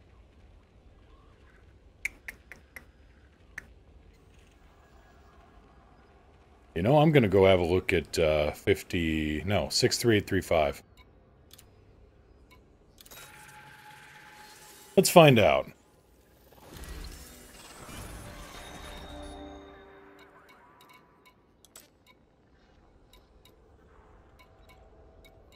It's all in Wang system, Narvard.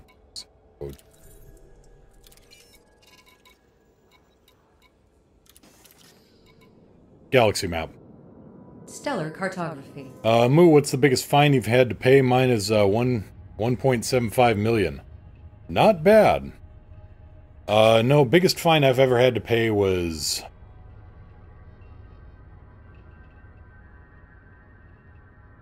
$8.5 mil. Ghost Tracker, yeah. I'm gonna look at 63835 A and B. Let's just say Zachary Hudson didn't like me for a while. And I should never go back to Cleveland.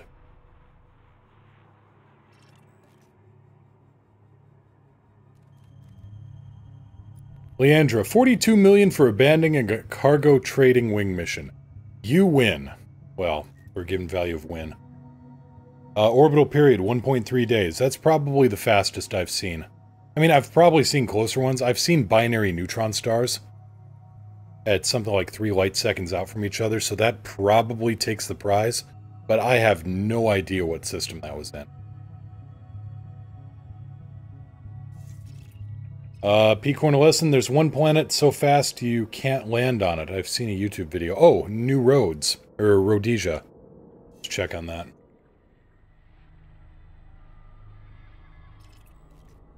I said let's check on that.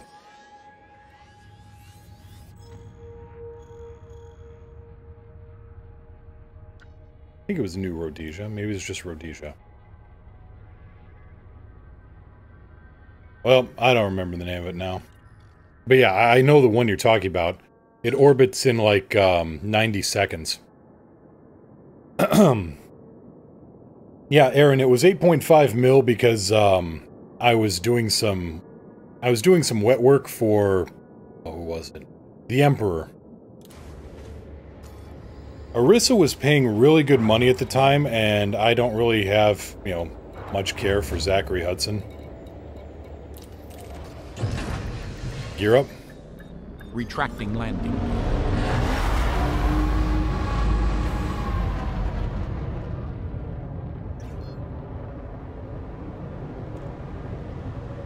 So I just went into federal territory and I started grinding merits.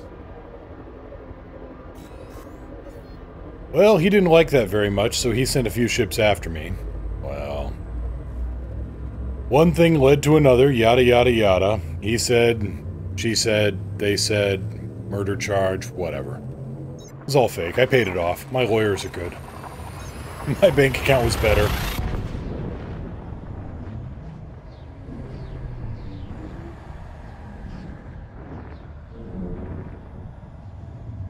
Yeah, that Type 9 is gonna sit there until the end of time. Yeah, you win. Quote unquote.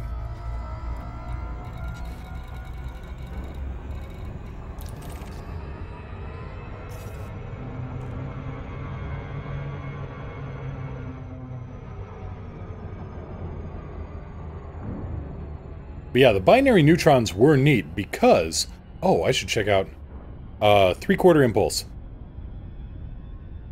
75%. 75%. Let's check 63835 again. Because let's check C and D.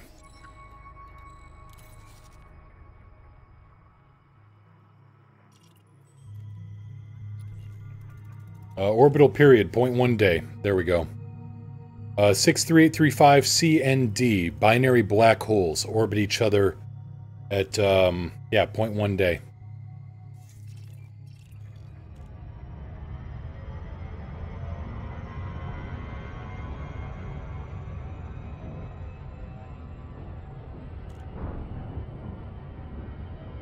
Also, if you observe from a distance at the right angle, HIP 63835 as a whole looks like a, yeah. Well, it's only 0.1 day because, well, I think they could go 0.0 days, but that gets a little weird. Yeah, if you look at the system, if you fly off at a great enough distance and then look back, the gravitational distortion looks like a peanut. Because you got the binary black holes of C and D, and then you've got the B star, which is another black hole, and the O-class A star, which is also a pretty strong gravity well.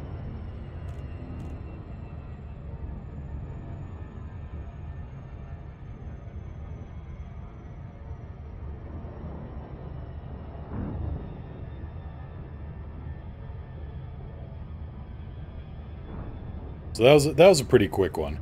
And then there's HIP 38064 1 and 2. Ringed binary planets in orbit of an O-class monster. So close to the star that you're scooping fuel on the way down to landing on Planet 2. You're scooping fuel all the way down into the glide. Master 10, unlurking, and holy crap, I forgot I had that sound effect in, and I'm the one that put that sound effect in. I thought a Romulan ship had just decloaked. Like, okay, is this a new Thargoid weapon? No, this is me being dumb. Yeah, Ghost Tracker. HIP 63835 is the one with the binary black holes. And 38064 is the one with the... Haha. 38064 is the one with the really, really weird stuff, too. And 07 to Sanson, welcome back!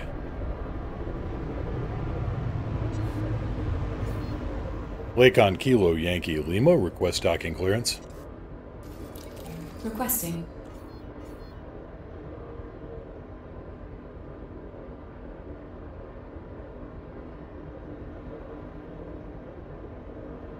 Sanson, you need that sound effect when you hit the heat sinks.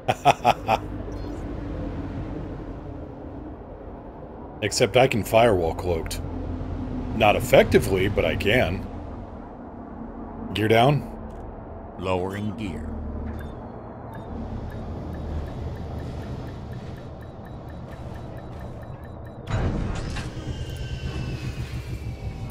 Galaxy map. Galaxy map.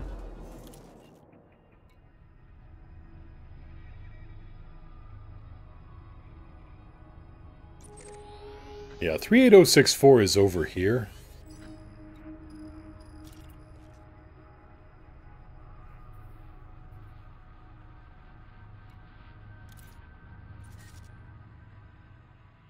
And here's the data on it. 38064, Planet 2. Metal rich, 43 light seconds out from the star, binary pair with Planet 1. Both ringed, which is a spectacular view, by the way.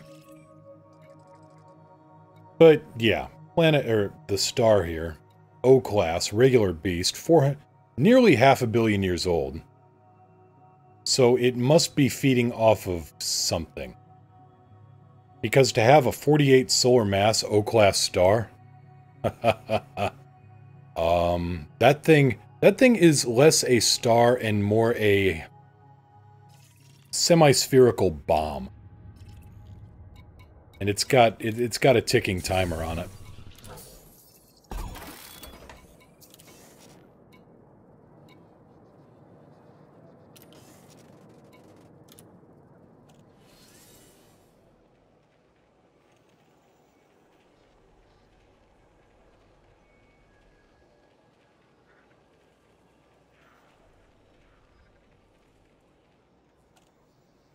Hank, what in the hank are you doing?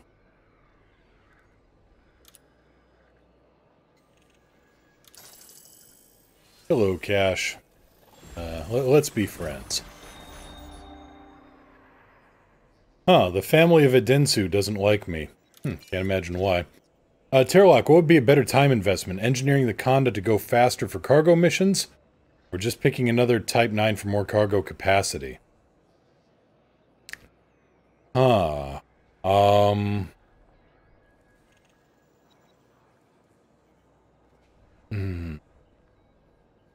Well, if you engineer the Conda's thrusters, I think you can stick them on another ship.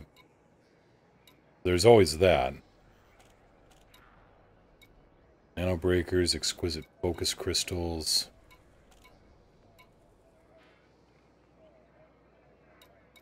Clean out sentry skimmers. Rare artwork salvage contract. High influence? Yeah, we'll run this.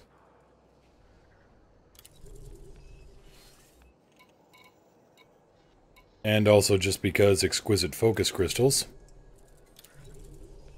Oh look, more for the family of Edensu to hate me on. Oh well.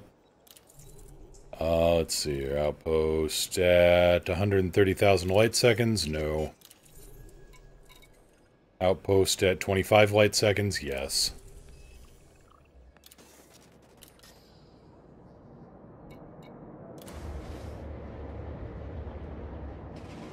Ghost Tracker just flew through an L-class star. Don't do that. That's bad for you. Gear up. Gear coming up.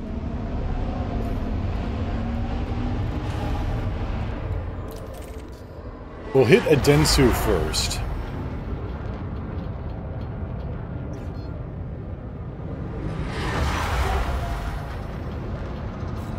Take out the big target, and then we'll scoop the cargo for the rare artwork.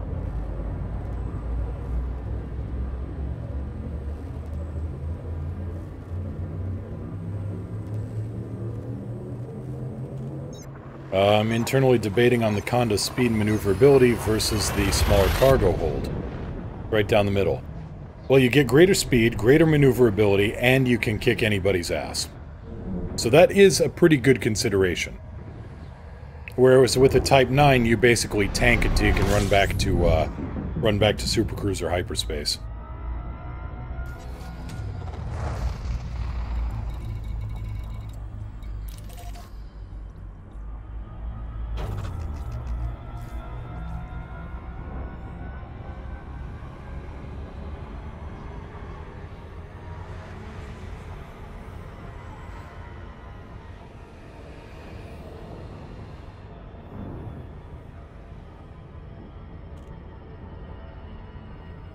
A very brief screen full of red, and then it just passed harmlessly, and I'm like, wait, what?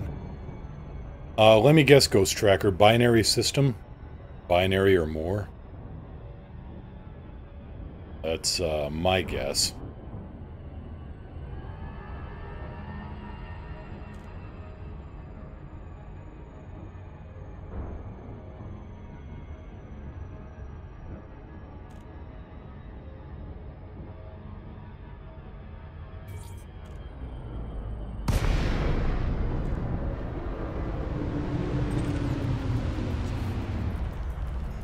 Let's see here. Bibliophilus stumbled on a double trinary star system, entered the system inside the primary with another star in front of me. Luckily, I had 6 heat sinks. Oh, yeah. Ghost Tracker. Binary with another star orbiting. Master 10 found a quaternary a while back. And Ghost Tracker. 5 stars. Okay. Yeah, Frontier, they've tried to engineer things so that you don't go flying through a star anymore. But I think they're... I think it's actually gone a little screwy sometimes. Puts you into some really weird positions.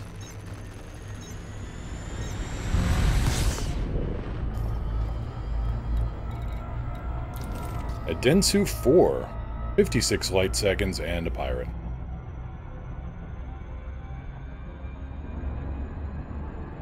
Oh, what system is it? I think it's called the Devil's Dance Floor. It's got like, 7 black holes, I want to say.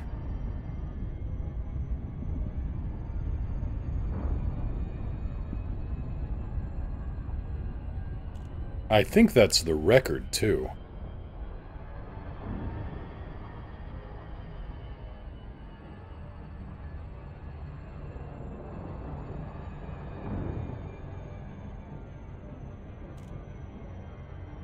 Set 1-3. Reinforcing Systems shields. favored. Alex, Kix, you two play nice now.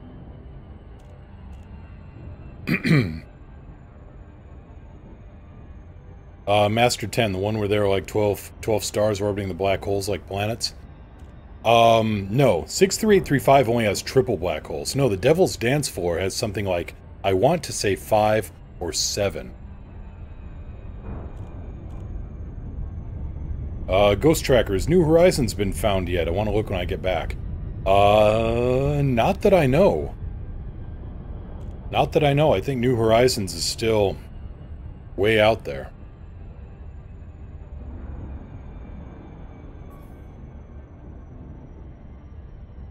Terlock, speed, defense, and close to a similar cargo hull, I'll outrank the T9. Sheer cargo is good, but I'm willing to put in work for the extras. Yeah. Yep. I prefer a little bit more defense. Especially because a T9, if you really want all that cargo, you gotta go shieldless.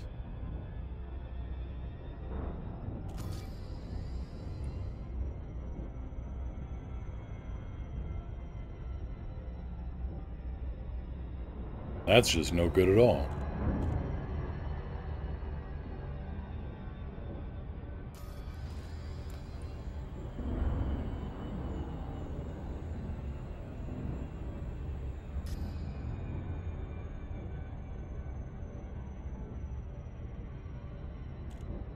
So yeah, the family of Adensu is pretty much gonna hate my guts. That's alright.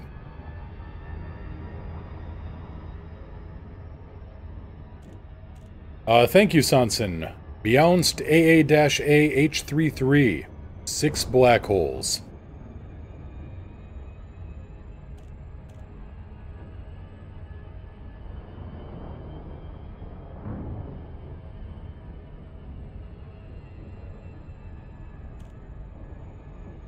Terlock, excuse me. Aren't we going to be picking a fight with them eventually? Oh, yeah.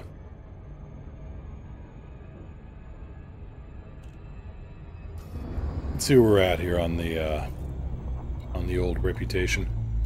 The family of Adensu. They're in boom state. They're at 0%. Adensu first. Influence, 6%. Outbreak. New Adensu Labor Union. Boom. Adensu Industries, well, they're going to get into a war with the labor union.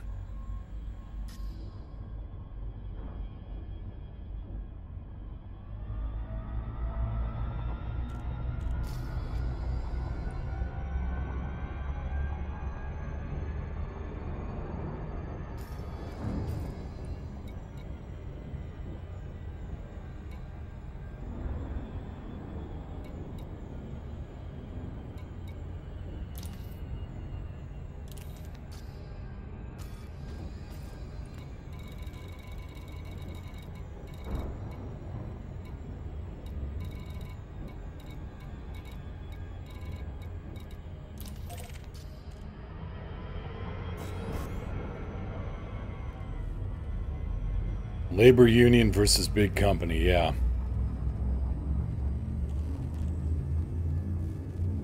Warning, capital class signature detected. Good. Another photo I can put up on the wall. Seriously, that last war against, oh, was it the Diditco? No. Union of... It was like HIP 5881 LTD. That's what it was. We should have just taken screenshots of all the federal battleships we took out. Mounted above the wall of the bar. Or on the wall. Yeah, boo score, 5881. They're present in, they were present in Narvert. 5881 LTD. I want to say they were the federal faction that brought in warships. Them or Thediditco. But yeah, somebody brought in warships, and that ended badly for them.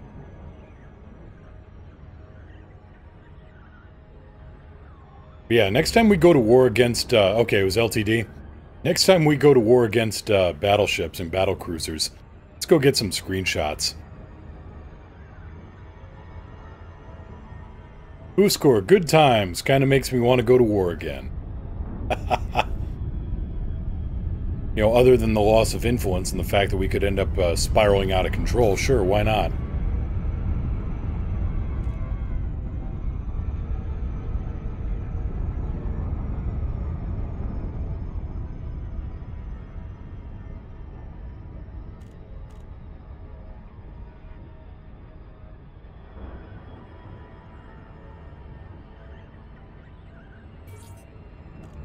We aren't making any friends with the feds. Well, tell you what, stop coming in, stop trying to take our stuff. We won't have to stop breaking yours. Kilo Yankee Lima, please check your speed on approach to this facility. Access granted. Proceed to Bay 18. Our capital ship's controlled by NPC only. Yes, they are. They are only NPCs, because these things are too big. Arano, where do you go to find warships? Any combat zone? Well, any high-intensity combat zone, I think, where one of the factions belongs to the superpower. I'm looking over at chat instead of watching my landing approach, so I'm all over the sky. Gear down. Gear down.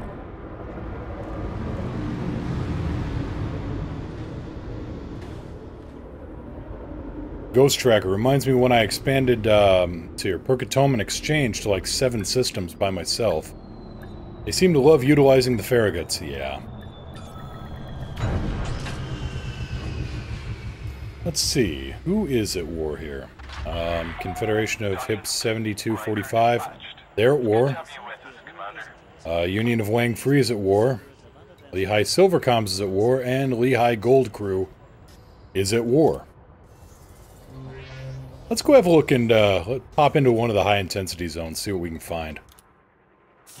I mean, not to go into a fight, just see if anything jumps in.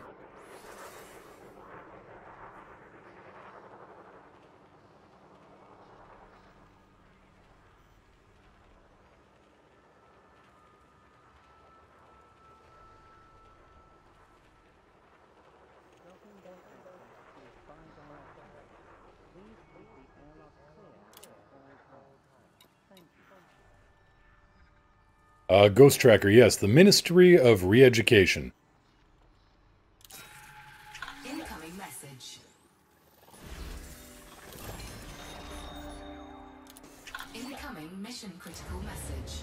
They're a player group. They do their thing, we do ours, and we try not to stand on each other's toes. Gear up.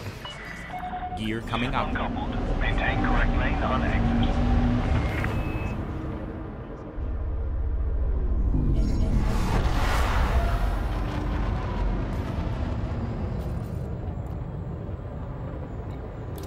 High-intensity combat zone 3,000 kilometers away. Set 2-1. All power to engines. You are clear of station restriction. Operation. Signing off. Marino Twine. Harang has a war between the pirates and the Fed faction, I think. Given that this station has a Coriolis, this one has a much higher population, so probably more chance of a cap ship showing up here. Give it a listen and find out.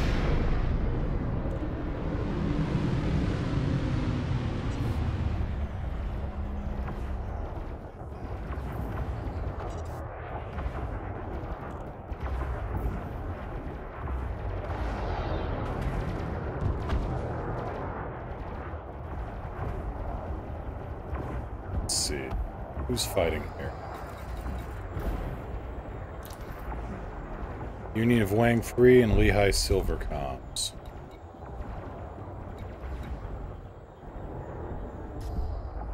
Oh, there should be a...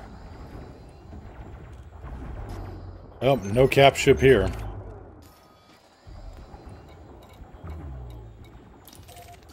Let's try this one over here.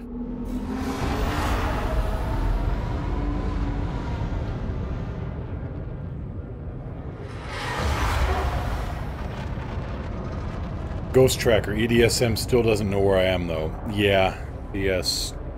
Stulu sector? Huh. Aaron, imagine if you could buy a warship and fly it. I wouldn't want it. Tell you what, I would not... The biggest ship I would like is something like a carrier, like it's coming out with squadron carriers. Because you get yourself on a Farragut, if you get a Majestic class, whatever, you don't have a warship. You have a target that has a lot of guns. You have a bunker.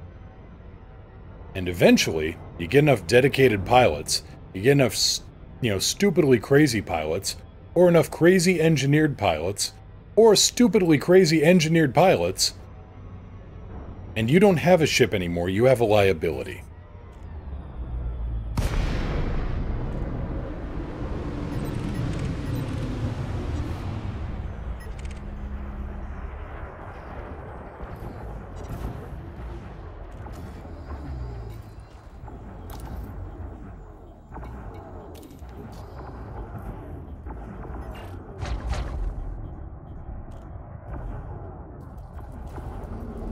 Balance? Redistribute. Yeah, the buyback could be a little high, too.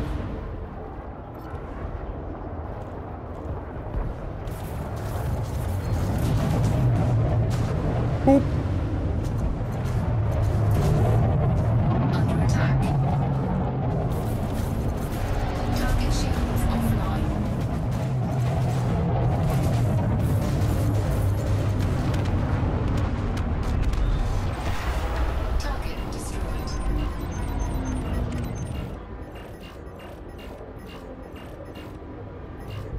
Oh, that was a cute 100 grand I just made.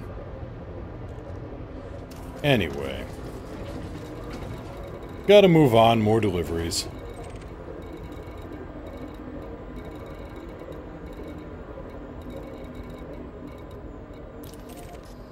Add more pickups.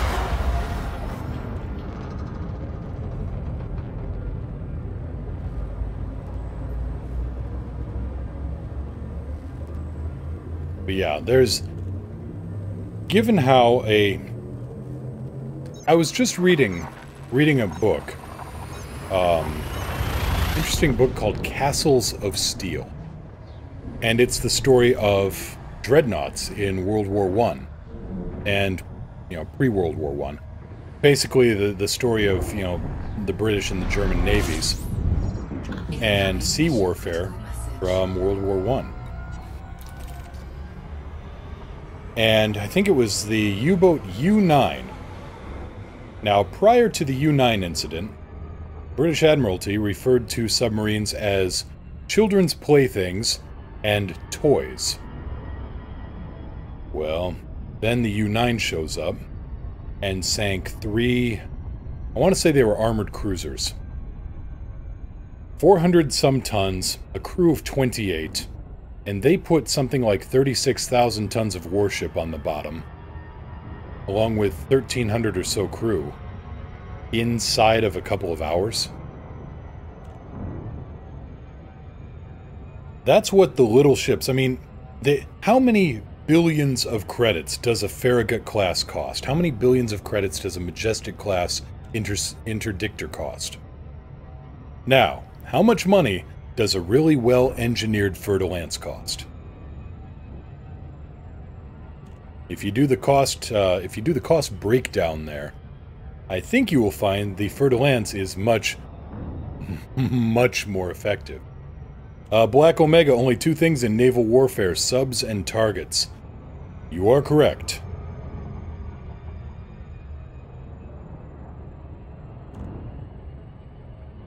Yeah, after U-9, the Admiralty stopped saying that U-boats were toys.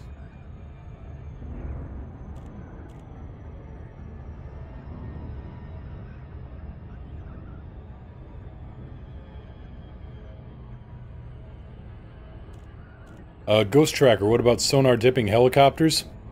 They are an inconvenience. A helicopter can drop a couple of torpedoes, or a couple of depth bombs, but it has to hear them.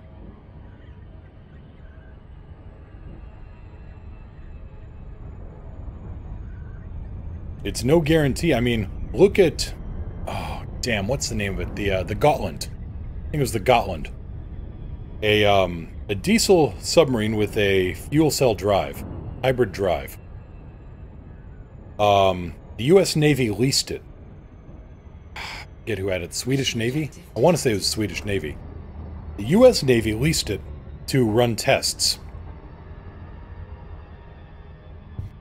This thing penetrated all of our anti-submarine warfare screens and simulated sank a carrier. And then got away.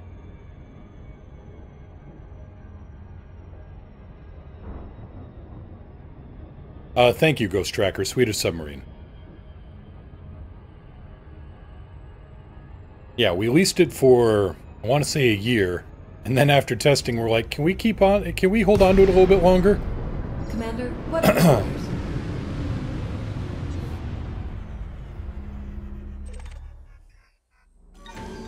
Cargo scoop deployed.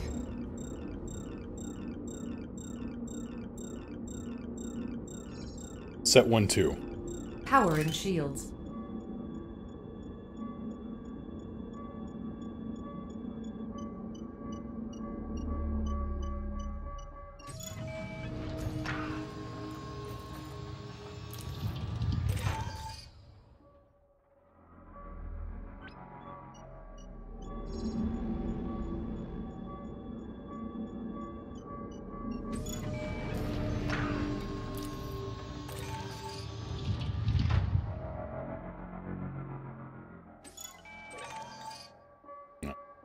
No, I do not want algae.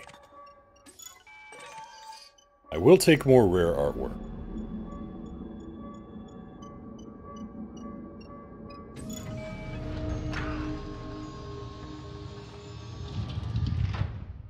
Black Omega Jive kind of sort of attributed that on complacent crews on the US side, though. Well, yeah, any side can get complacent. I mean, you know, complacent, lack of training, whatever, but the point is, you know, dipping sonar did somewhere between Jack and shit, and Jack left town.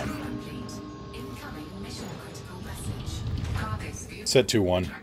Power to engines.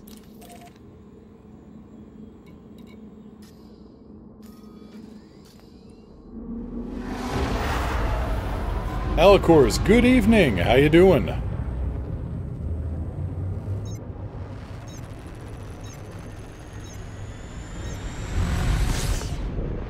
HS just came in. Something sounded cool. Repeat. Let's see here. The U.S. Navy leased a Swedish submarine running a AIP system, Air Independent Propulsion, and managed to sink aircraft carriers in war games. Simulated sink, but you know. Sanson, the U.S. Navy and NASA have been trying to develop a sub-tracking satellite using gravimetrics and magnetic detection. They've been working on that for a while. I'm not sure they're getting any closer now.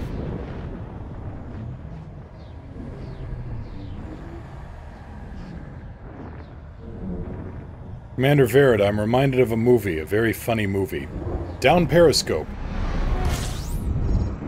It's kind of like Twister. They got a lot of the science wrong, but they got the people just about right.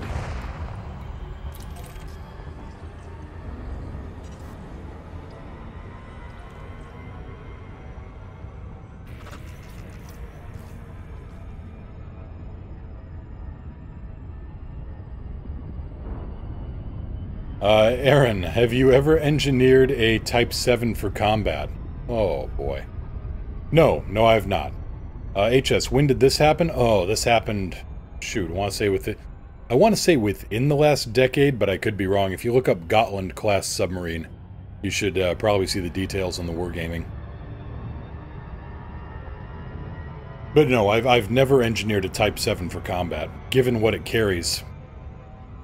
You know, I could try to engineer, you know, I could try to put together a set of pajamas for Hank, too, but... You know, it's just gonna end up with a lot of scratches, a lot of tears, and nobody's gonna be talking to each other for a while. Terralock, Down Periscope has been described to me by subcrews as the most accurate yeah, most accurate description of how they function. Yep. And Twister has been described to me as the most accurate depiction of how tornado chasers actually work. At least in the more Wild West days.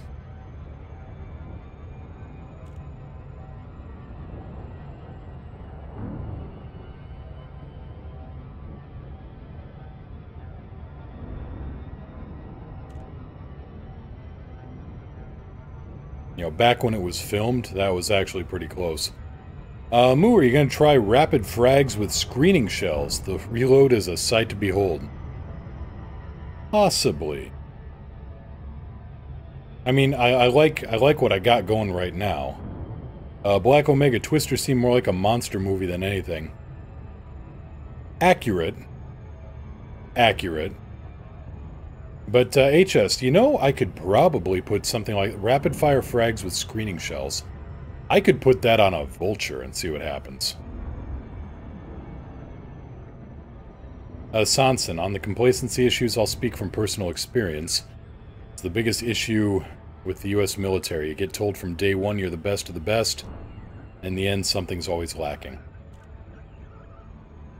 Yeah, that's... Complacency is a big issue in a lot of stuff.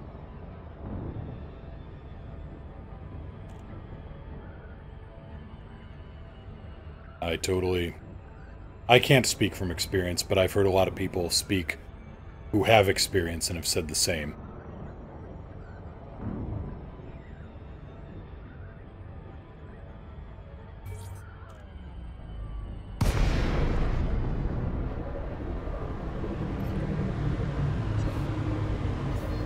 Find me a parking spot. Done, Commander. Thank you. You're welcome.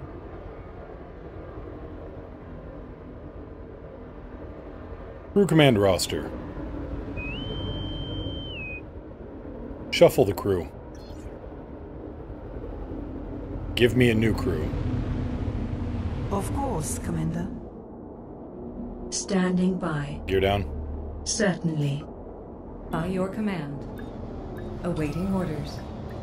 Okay. Crewman Eli. I'm here. You're tactical. That's affirmative, Commander. That is all. Loud and clear. Standing by. Let's see here. Aaron. Moo, I'm thinking of getting a Dolphin and trying passenger missions. What do you think? Dolphin's a good ship for it, and it's fast, so you aren't going to be able to outfight any trouble, but you will be able to outrun a lot of it. Plot twist! Mr. Tingling, thank you so much for the follow. Welcome to the crew. Pull up a seat by the crazy. It keeps us...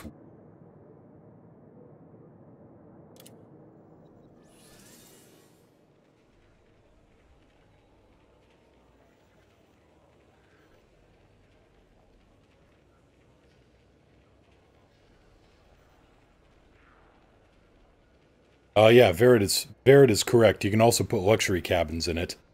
Though that's not... I don't know, it hasn't... I've seen very little use for luxury missions, but... Cisco Boy, TOS comms whistle's a nice touch. Are you using voice attack? Yep, I'm using voice attack, and I'm using four voice packs from HCS. Eli, Alex, Astra, and Celeste.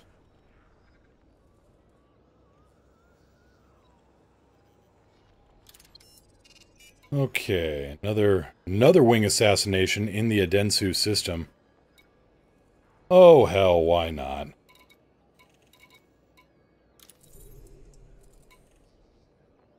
Money's money, right?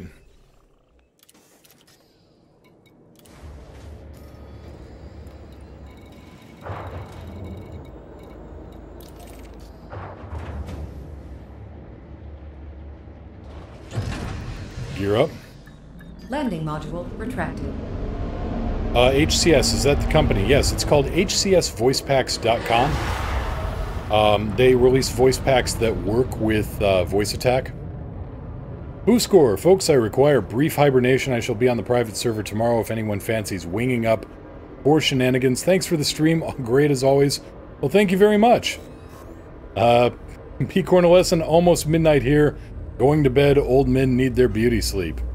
Take care, have a good night. But yeah, HCS is the company, and Voice Attack is a separate company, but the two just work together very serendipitously. That's the word. Gotta put in a few more letters and syllables there.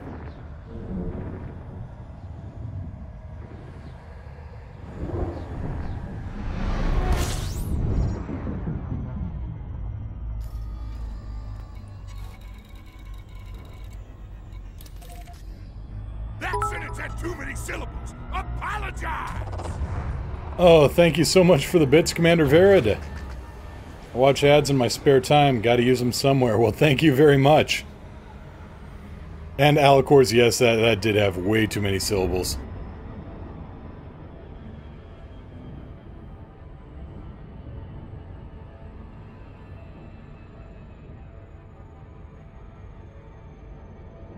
Uh-oh.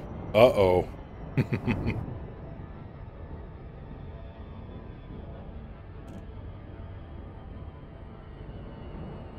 Cisco Boy, terrifying thought the other day, a voice pack of Hell 9000. Oh, that'd be nice. Commander Verid, thank you so much for the 100 bits. I don't know, a Hell voice pack might be, boy. I mean, Hal was actually a very good computer. The problem was he was given conflicting information from equal, sources of equal authority. You don't want to do that to your computer.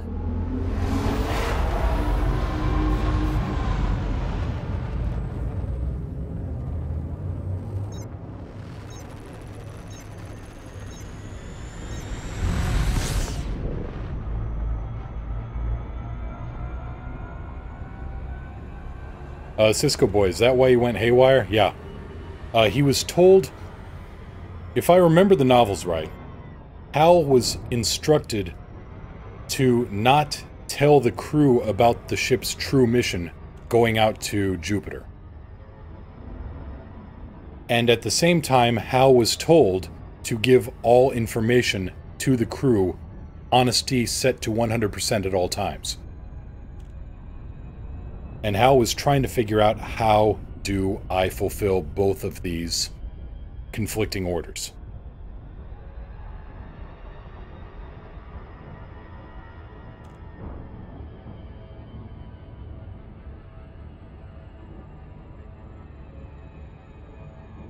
The original 2001 novel was set at Saturn rather than Jupiter. But then they changed it around for the movie, and then the novels changed accordingly.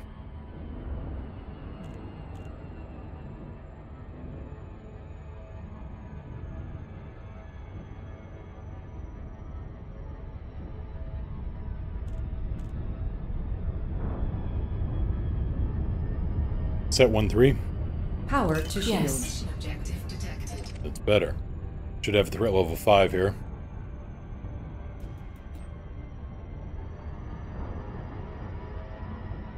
Yep, threat level 5. Here we go.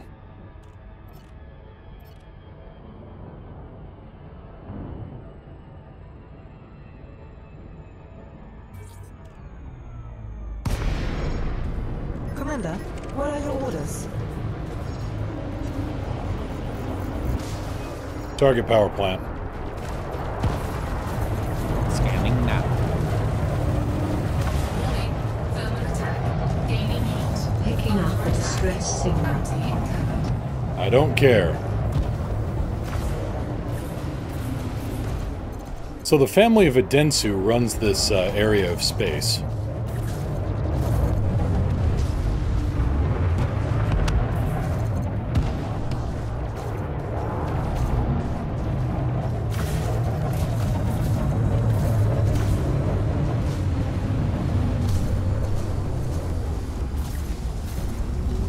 Warning.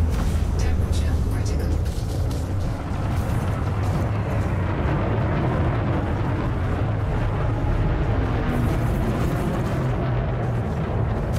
Nope.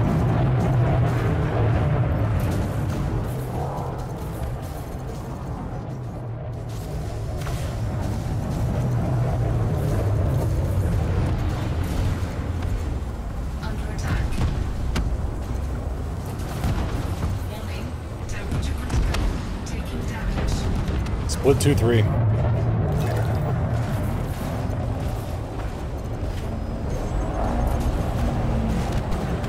Set 2-1. Power diverted to engines. Mission critical message. Bounty incoming.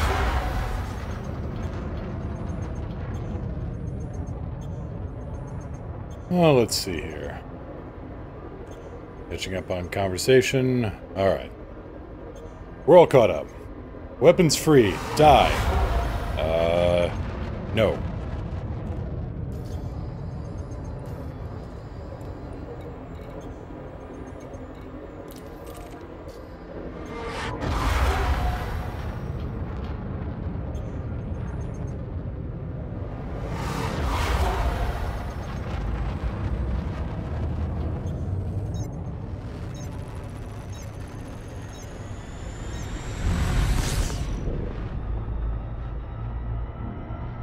System map.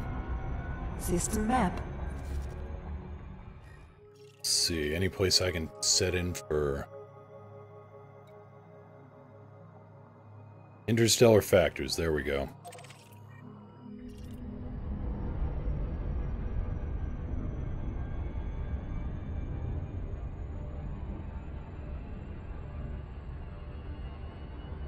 Oh, some of the TED Science talks? It's on my watch list. I watch them when I can. But it's kind of fallen behind like a bunch of other stuff. Never enough hours in the day.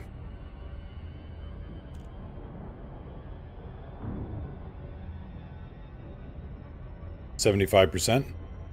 75%. System map.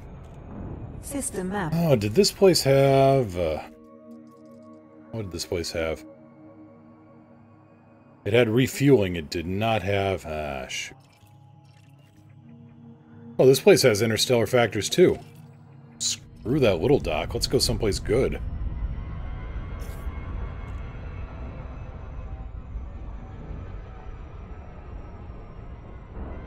All we gotta do is get in and not get shot. That should be easy enough. You know, for a given value of easy enough. Maybe. How hard can it be? Just gotta stealth in a ship with a, you know, supercharged power plant. And a Hank at my feet. Alright, it might be a little tougher than I thought, but we're still good.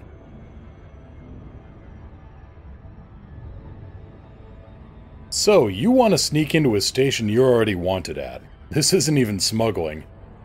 So, you want to smuggle yourself into a station. Move to Mars. Interesting idea. How's their internet?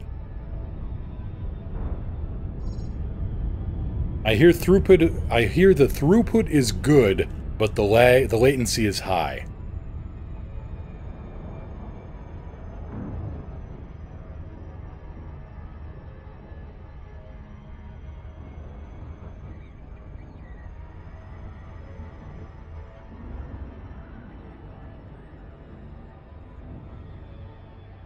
The lag is abysmal.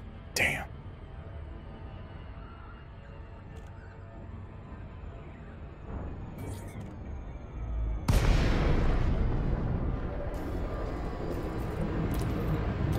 Noob hammers.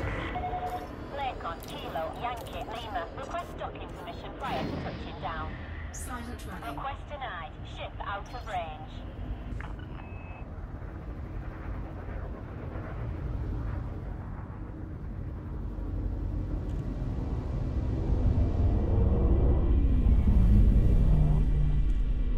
Thermal signature restored.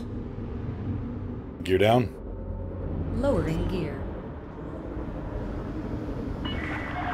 Reduce your speed immediately, Commander. 12-minute lag. Oh, okay. So I had rural Iowa landline for a while, so I know what that's like.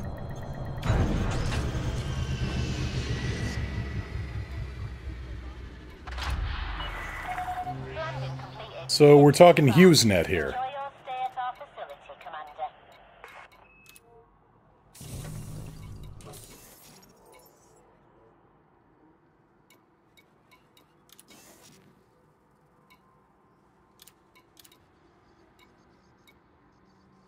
Unlawful behavior in or around the storm is not permitted.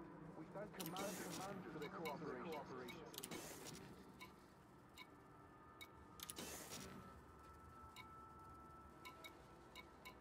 Yeah, Merc facilities here.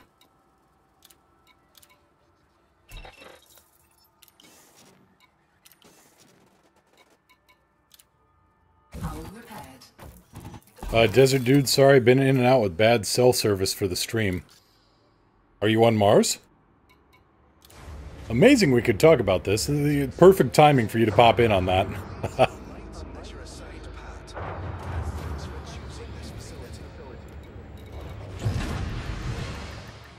Gear up.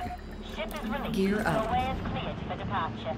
And for those who haven't seen a station like this before, these are high-G manufacturing facilities.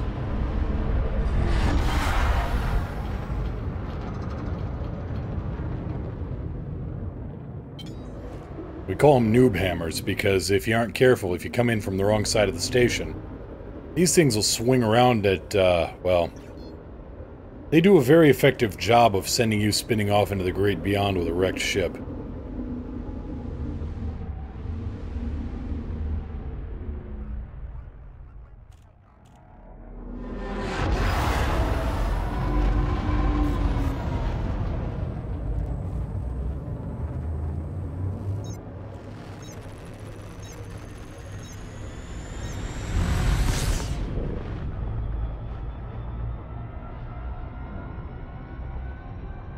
Haha. Moo, go in front of them and turn flight assist off. See what happens. I know what happens. That's why I don't need to know what happens. I already know what happens. Besides, I got a job here. Let's see here. What else? Ghost Tracker. Mars rover's direct-to-Earth data rate peaks at 32 kilobits per second. In off-peak periods, the rate is as low as 0.5 kilobits per second. As for latency, round-trip distance is currently just under 28 light minutes, or roughly a light half hour. Yeah, that's round-trip, so we're talking what? 14 light minutes? 14 minutes latency, yeah. Well, from point A to point B, like it says, round trip is 28 minutes. Yeah, I knew people with internet like that.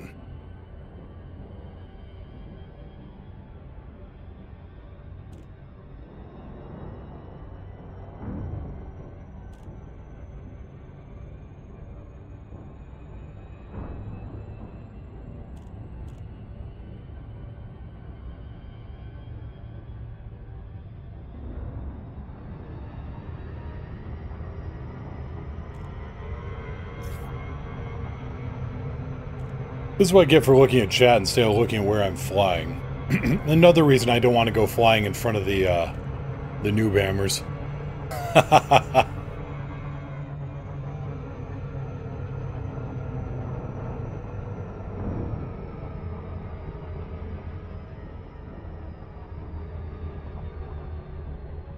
75%. 75%. We should be good here, then we can head back to, Sanguogen.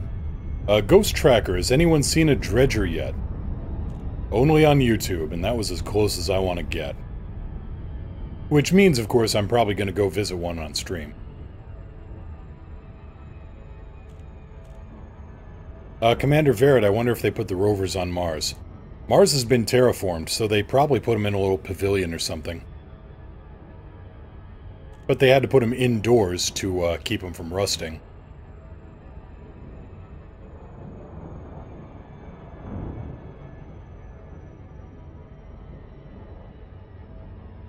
But no, I've seen dredgers on YouTube. Specifically, I've seen a anaconda fly into a dredger and get mulched.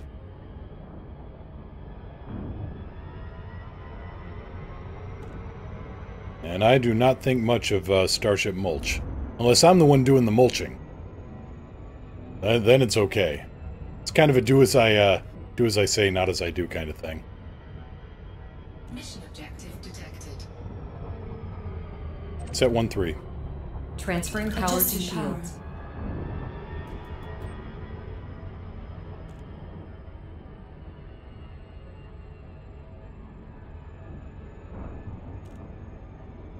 They put a bubble over it before the terraforming. Yeah, something like that. Awaiting orders. Fight! Well, if you insist. Target power plant. Target locked. Under attack.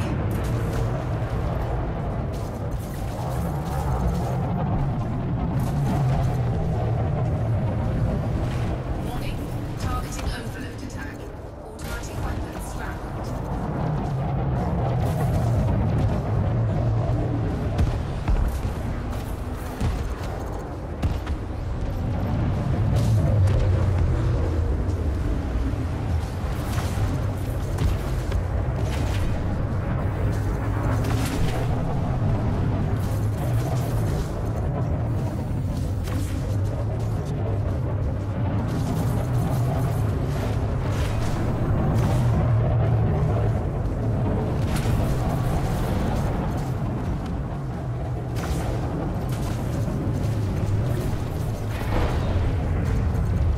Taking damage.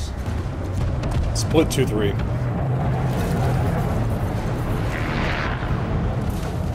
Under attack.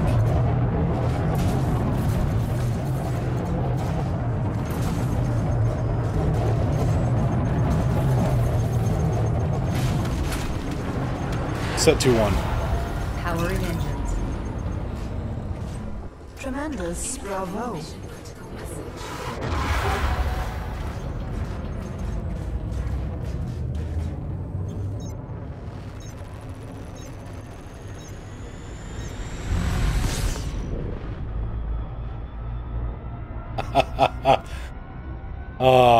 Let's see here. Commander Verid, see, there's a store item for you. Little burlap bag with aluminum scrap and printed on the bag, Mr. Moo's 100% certified Starship mulch. I like it. HS, that Conda had 1% hull left. All Anacondas usually have 1% hull left when they blow up. Just something in the coating. They all blow up at 1%. Though you have to hammer that 1% for a while.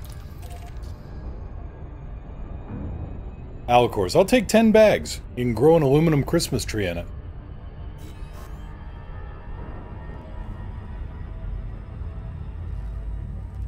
Let's see here. Ghost Tracker. I thought Titan was hard permit locked. No, I believe that's Triton. Actually, though, let me go have a look.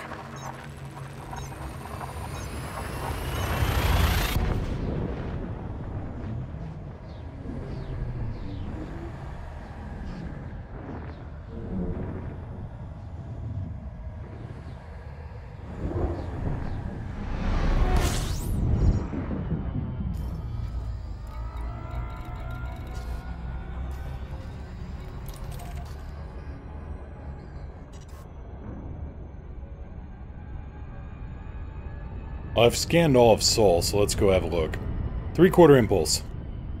Acknowledged. Galaxy map. 3/4 impulse. Stellar cartography. Thank you. You're welcome, Commander. Come on.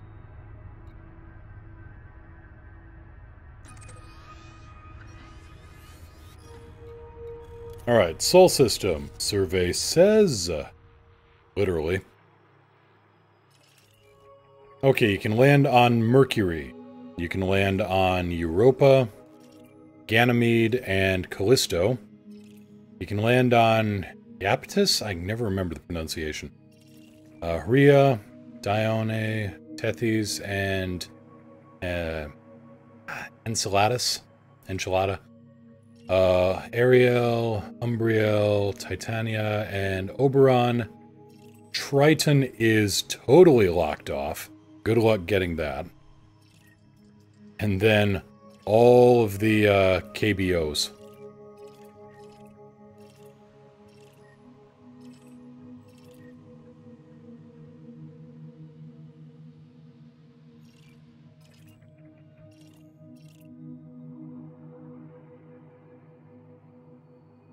And yeah, if you have proper pronunciation for me in the comments, please let me know. Because I somehow doubt that Enchilada is one of the moons.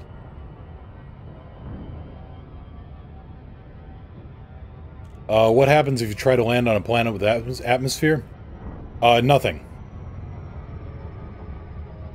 You just bounce off. You drop down. It's like trying to land on a star. You just get knocked out of supercruise high above the surface. Ghost Tracker, KBOs and TNOs, same thing? I'm not sure on that. Can't land on Pluto? I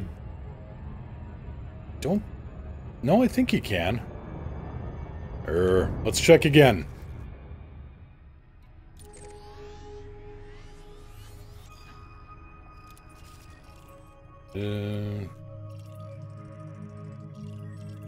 No, you cannot land on Pluto.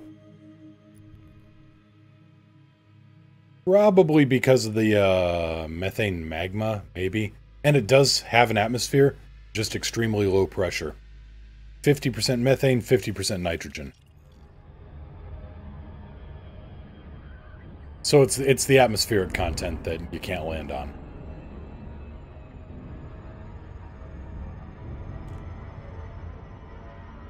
Enceladus. I was close. Maybe.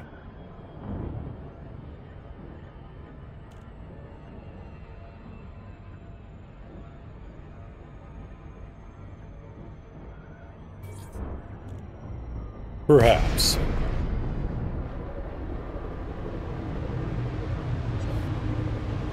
Let's see. What was the name of that game that was a predecessor, successor to the original Elite? I don't know if there was any kind of predecessor. The successor was called... Well, one of the successors was called Hard War. Enceladus. Alright. Thank you, Monkey on Steroids.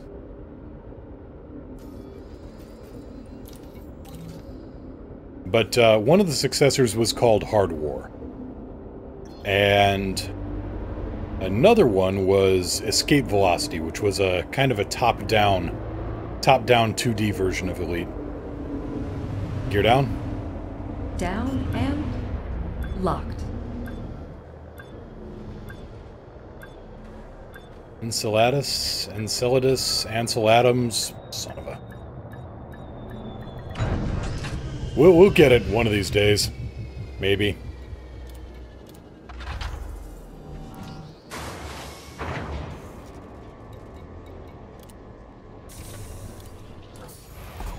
A little bit of dings in the hull adds character.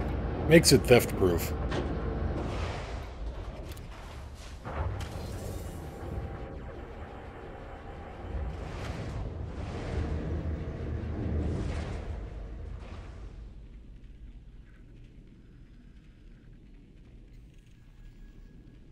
Got a few dings in the car, and yeah, it kind of makes it theft-proof. Nobody wants it if it looks that bad.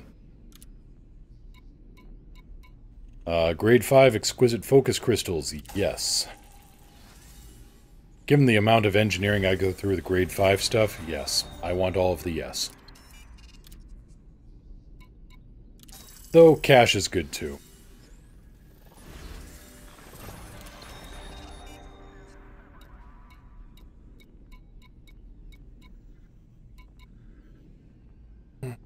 High influence. We need that influence. Alright.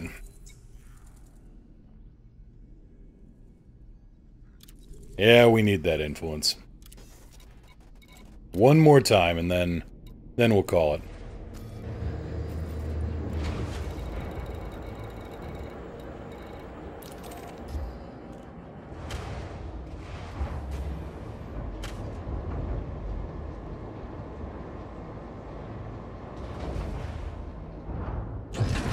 Gear up. Gear coming up.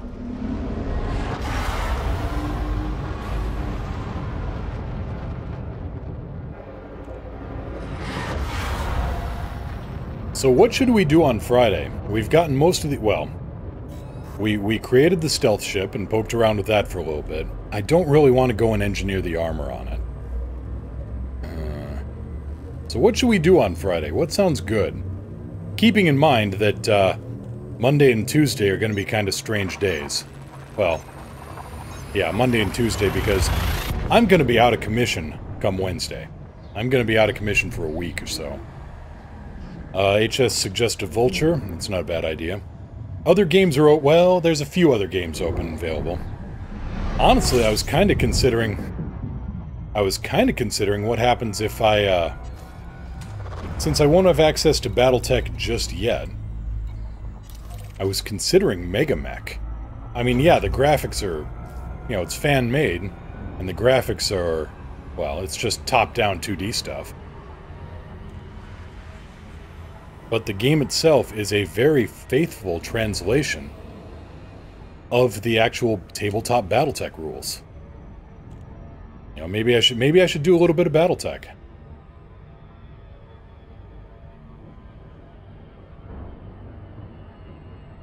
Very least I can go over some of the equipment, I guess. If anybody wants to listen to me yammer on about, you know, history of the Inner Sphere, BattleMech stuff, etc. Because I am more than happy to talk about all that.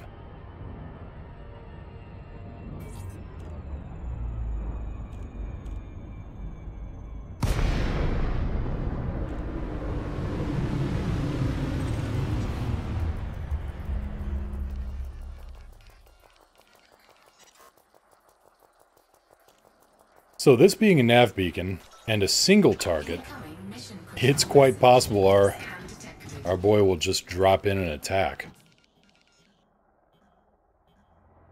Plot twist! Scan detected. 2JZS14, thank you so much for the follow. Welcome to the crew. I think I'll just call you 2J if that's alright.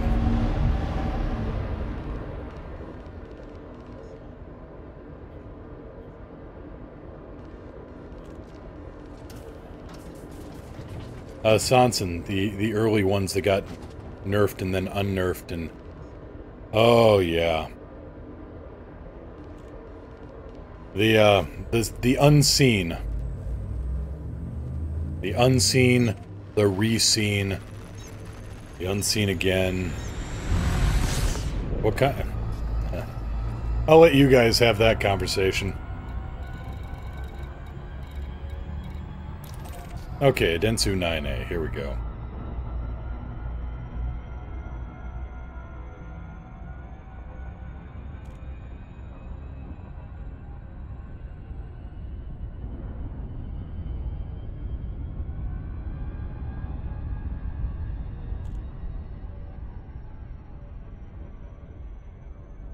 Master 1007 all off to dinner. Alright, take care.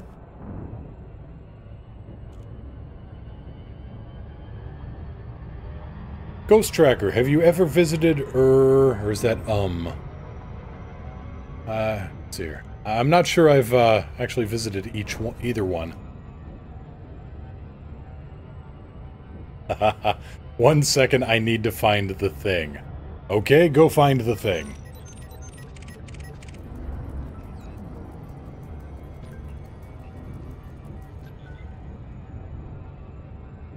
Alcors, why are you trying to time yourself out?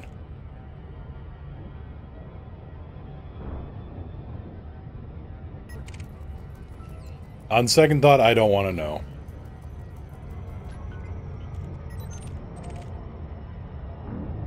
I need a timeout. I am a bad man. Well, we all are bad people in our own ways. And sometimes in other people's ways.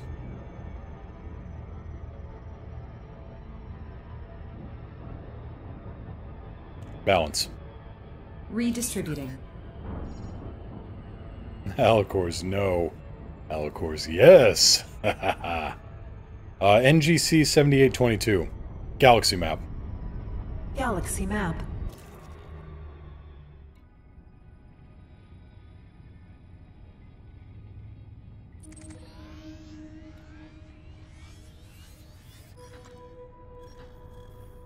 Yeah. Yeah, I call it the lighthouse. I mean, you could just see this massive cluster of stars from, well, you can actually see this cluster from, Sothis. It looks like a little fuzzy dot in the distance. But no, you can see it. In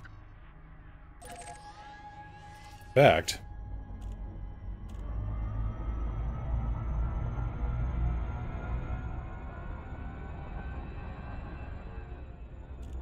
Why? Let's see.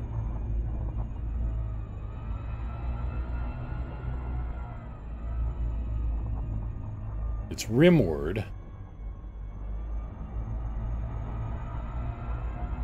There we go. You can see it from here.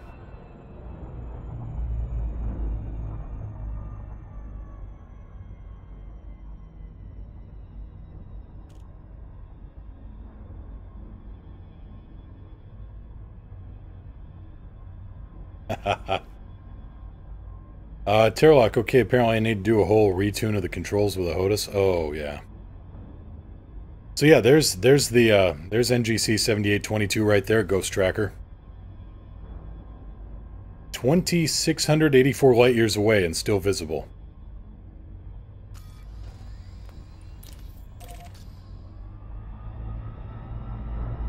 Yeah, I saw it on one of my expeditions out towards the Formidine Rift.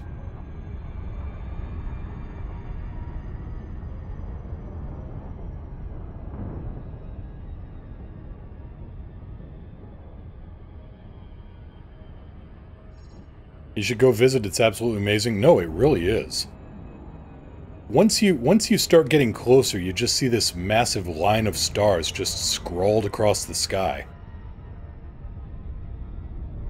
There are a lot of O and B class stars there. More than a few black holes.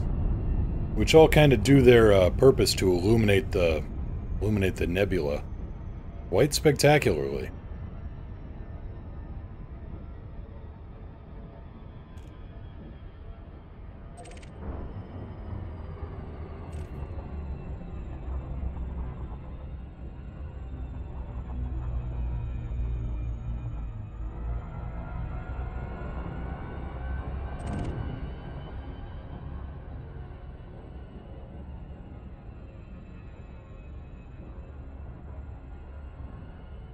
Terlock, I just missed what the nebula was.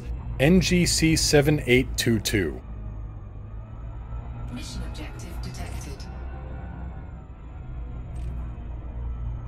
Threat level 3. Okay. Awaiting further instructions. Lock power plant. Target the power plant. Target.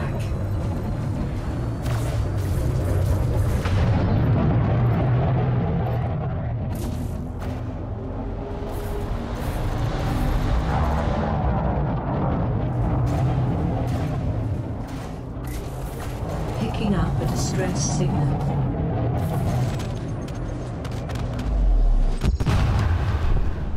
Incoming mission critical message. Cargo scoop deployed.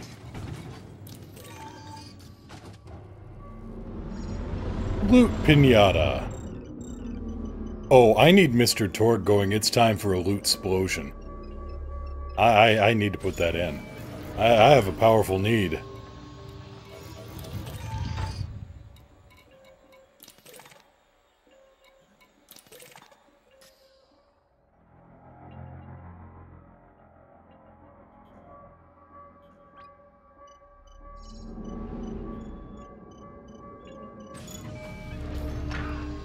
Picking up a distress signal. I should try to take another trip out to Formidine.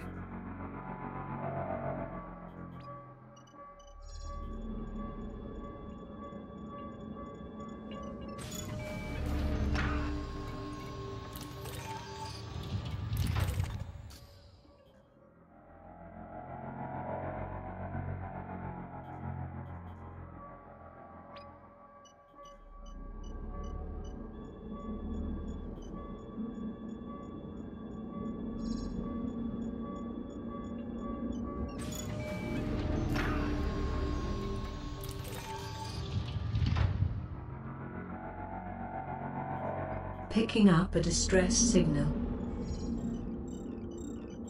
Really? We go through this every time. I usually drop the pirate before they can get more than 1 or 2 shots off. Cargo scoop retracted.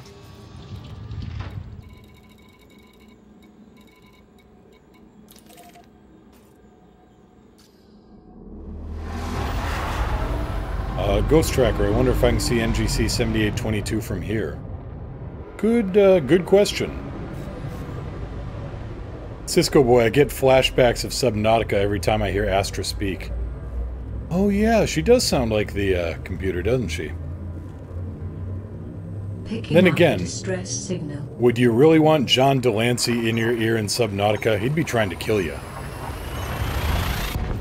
Well, let's face it, he'd just straight up kill you.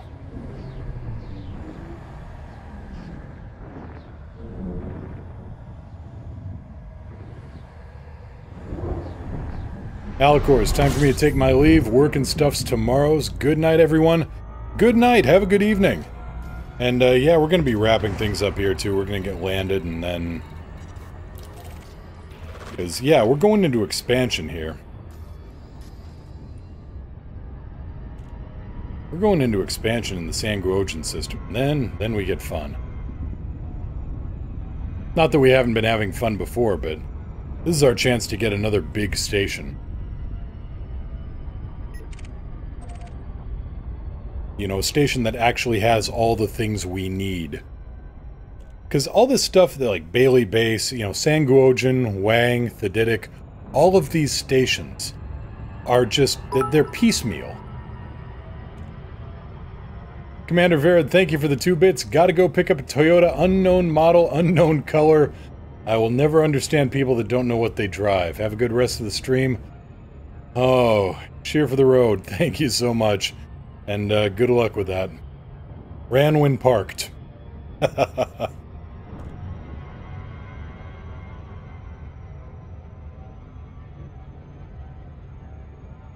yeah, all these stations, Thedidic, Wang, Sanguojan, All of these stations have, some of them have repair but no rearm. Some of them have rearm but no repair. Some of them don't have any.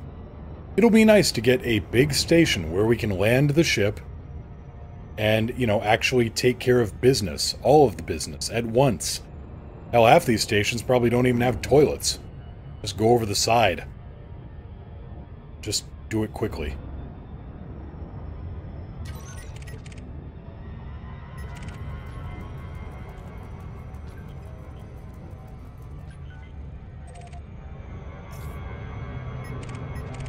Wait, who is that? Dangerous Dave from...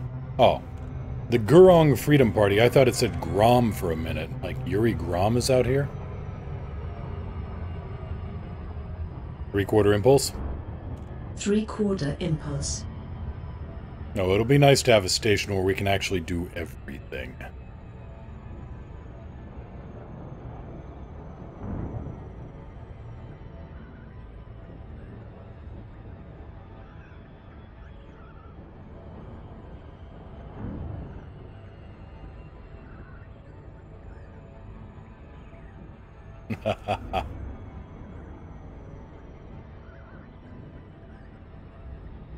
I'd sing along, Cisco Boy, but the problem is that I'd either get a copyright strike or I'd get, you know, just... don't do that again strike. Please, please, stop. Just stop. Or maybe I'd get paid to stop singing.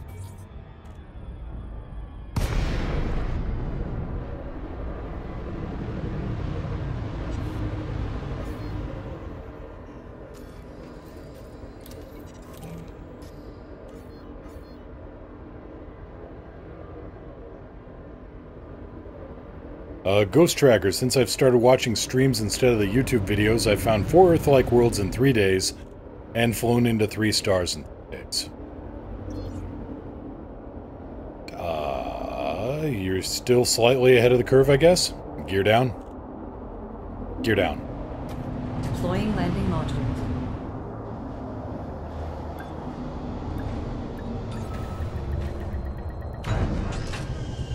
Yeah, the good apparently outweighs the bad.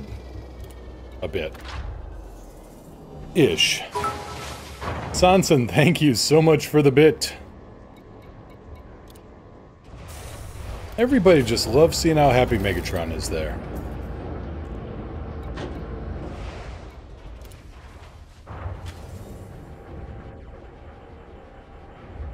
Cisco Boy, damn, you make that look so easy. Lots and lots of practice.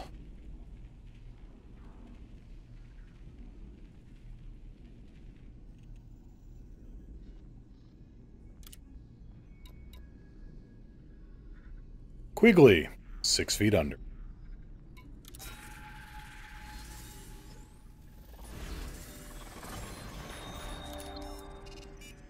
Incoming mission critical message. Comms panel.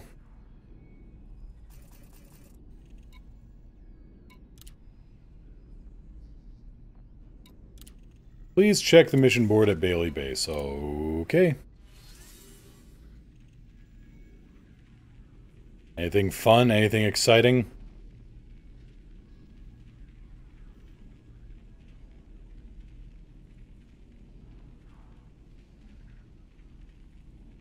Looks like neither, based on the way the mission board is now hung up. Ah, there we go. Assassinate Karl Marx. Huh. Well, we may have to have a look at that later. Desert Dude, old Grimy looks like he needs a vacation. Yeah, he's been a little busy lately. I mean, war, boom, bust, war, boom, bust. I mean, we keep winning, but... I don't know what his problem is. He's just administering the stations. Anyway, on that bombshell, I think we're going to call it for the day. I'll be back tomorrow. I have no idea what we're doing tomorrow. I've heard some ideas about flying a vulture around and see what happens. Ghost Tracker, Karl Marx, the socialist dude? Probably not. He's a little dead. Unless they cloned him. Which is possible. I mean, I'm a Marxist, but nobody else seems to listen to the wisdom of Groucho. In the meantime, take care, everybody. Have a good day. Have a good evening. Just have a good one. I'm Mr. Moo. You folks, you've all been great. It's always fun to meet new people, always fun to answer questions, talk to folks. And yeah, we got the Discord link up there too. Oh, take care everybody, fly safe. If you can't fly safe, fly dangerous. If you can't fly safe or fly dangerous, listen to the words of Groucho. He will not steer you wrong, unless he does. Take care everybody. See, let's see here, Chad Jinx. Hope I got that pronounced right. Chad Jinx, thank you so much for the follow. Welcome to the crew. And yeah, see everybody on the Discord if you're on the Discord. If not, if you're watching this later on YouTube, click on that link down below. Or come over to my channel here on Twitch and type in !Discord and it will send you a link. I think that covers everything. Take care everybody. See you again tomorrow. Usual time, usual place. Let's go see who are we going to send everybody off to now. Let's see. See who's on. Hoobity-doopity-doo. Well, of course. Alright. Sending up the host. Take care, everybody, and see you again tomorrow.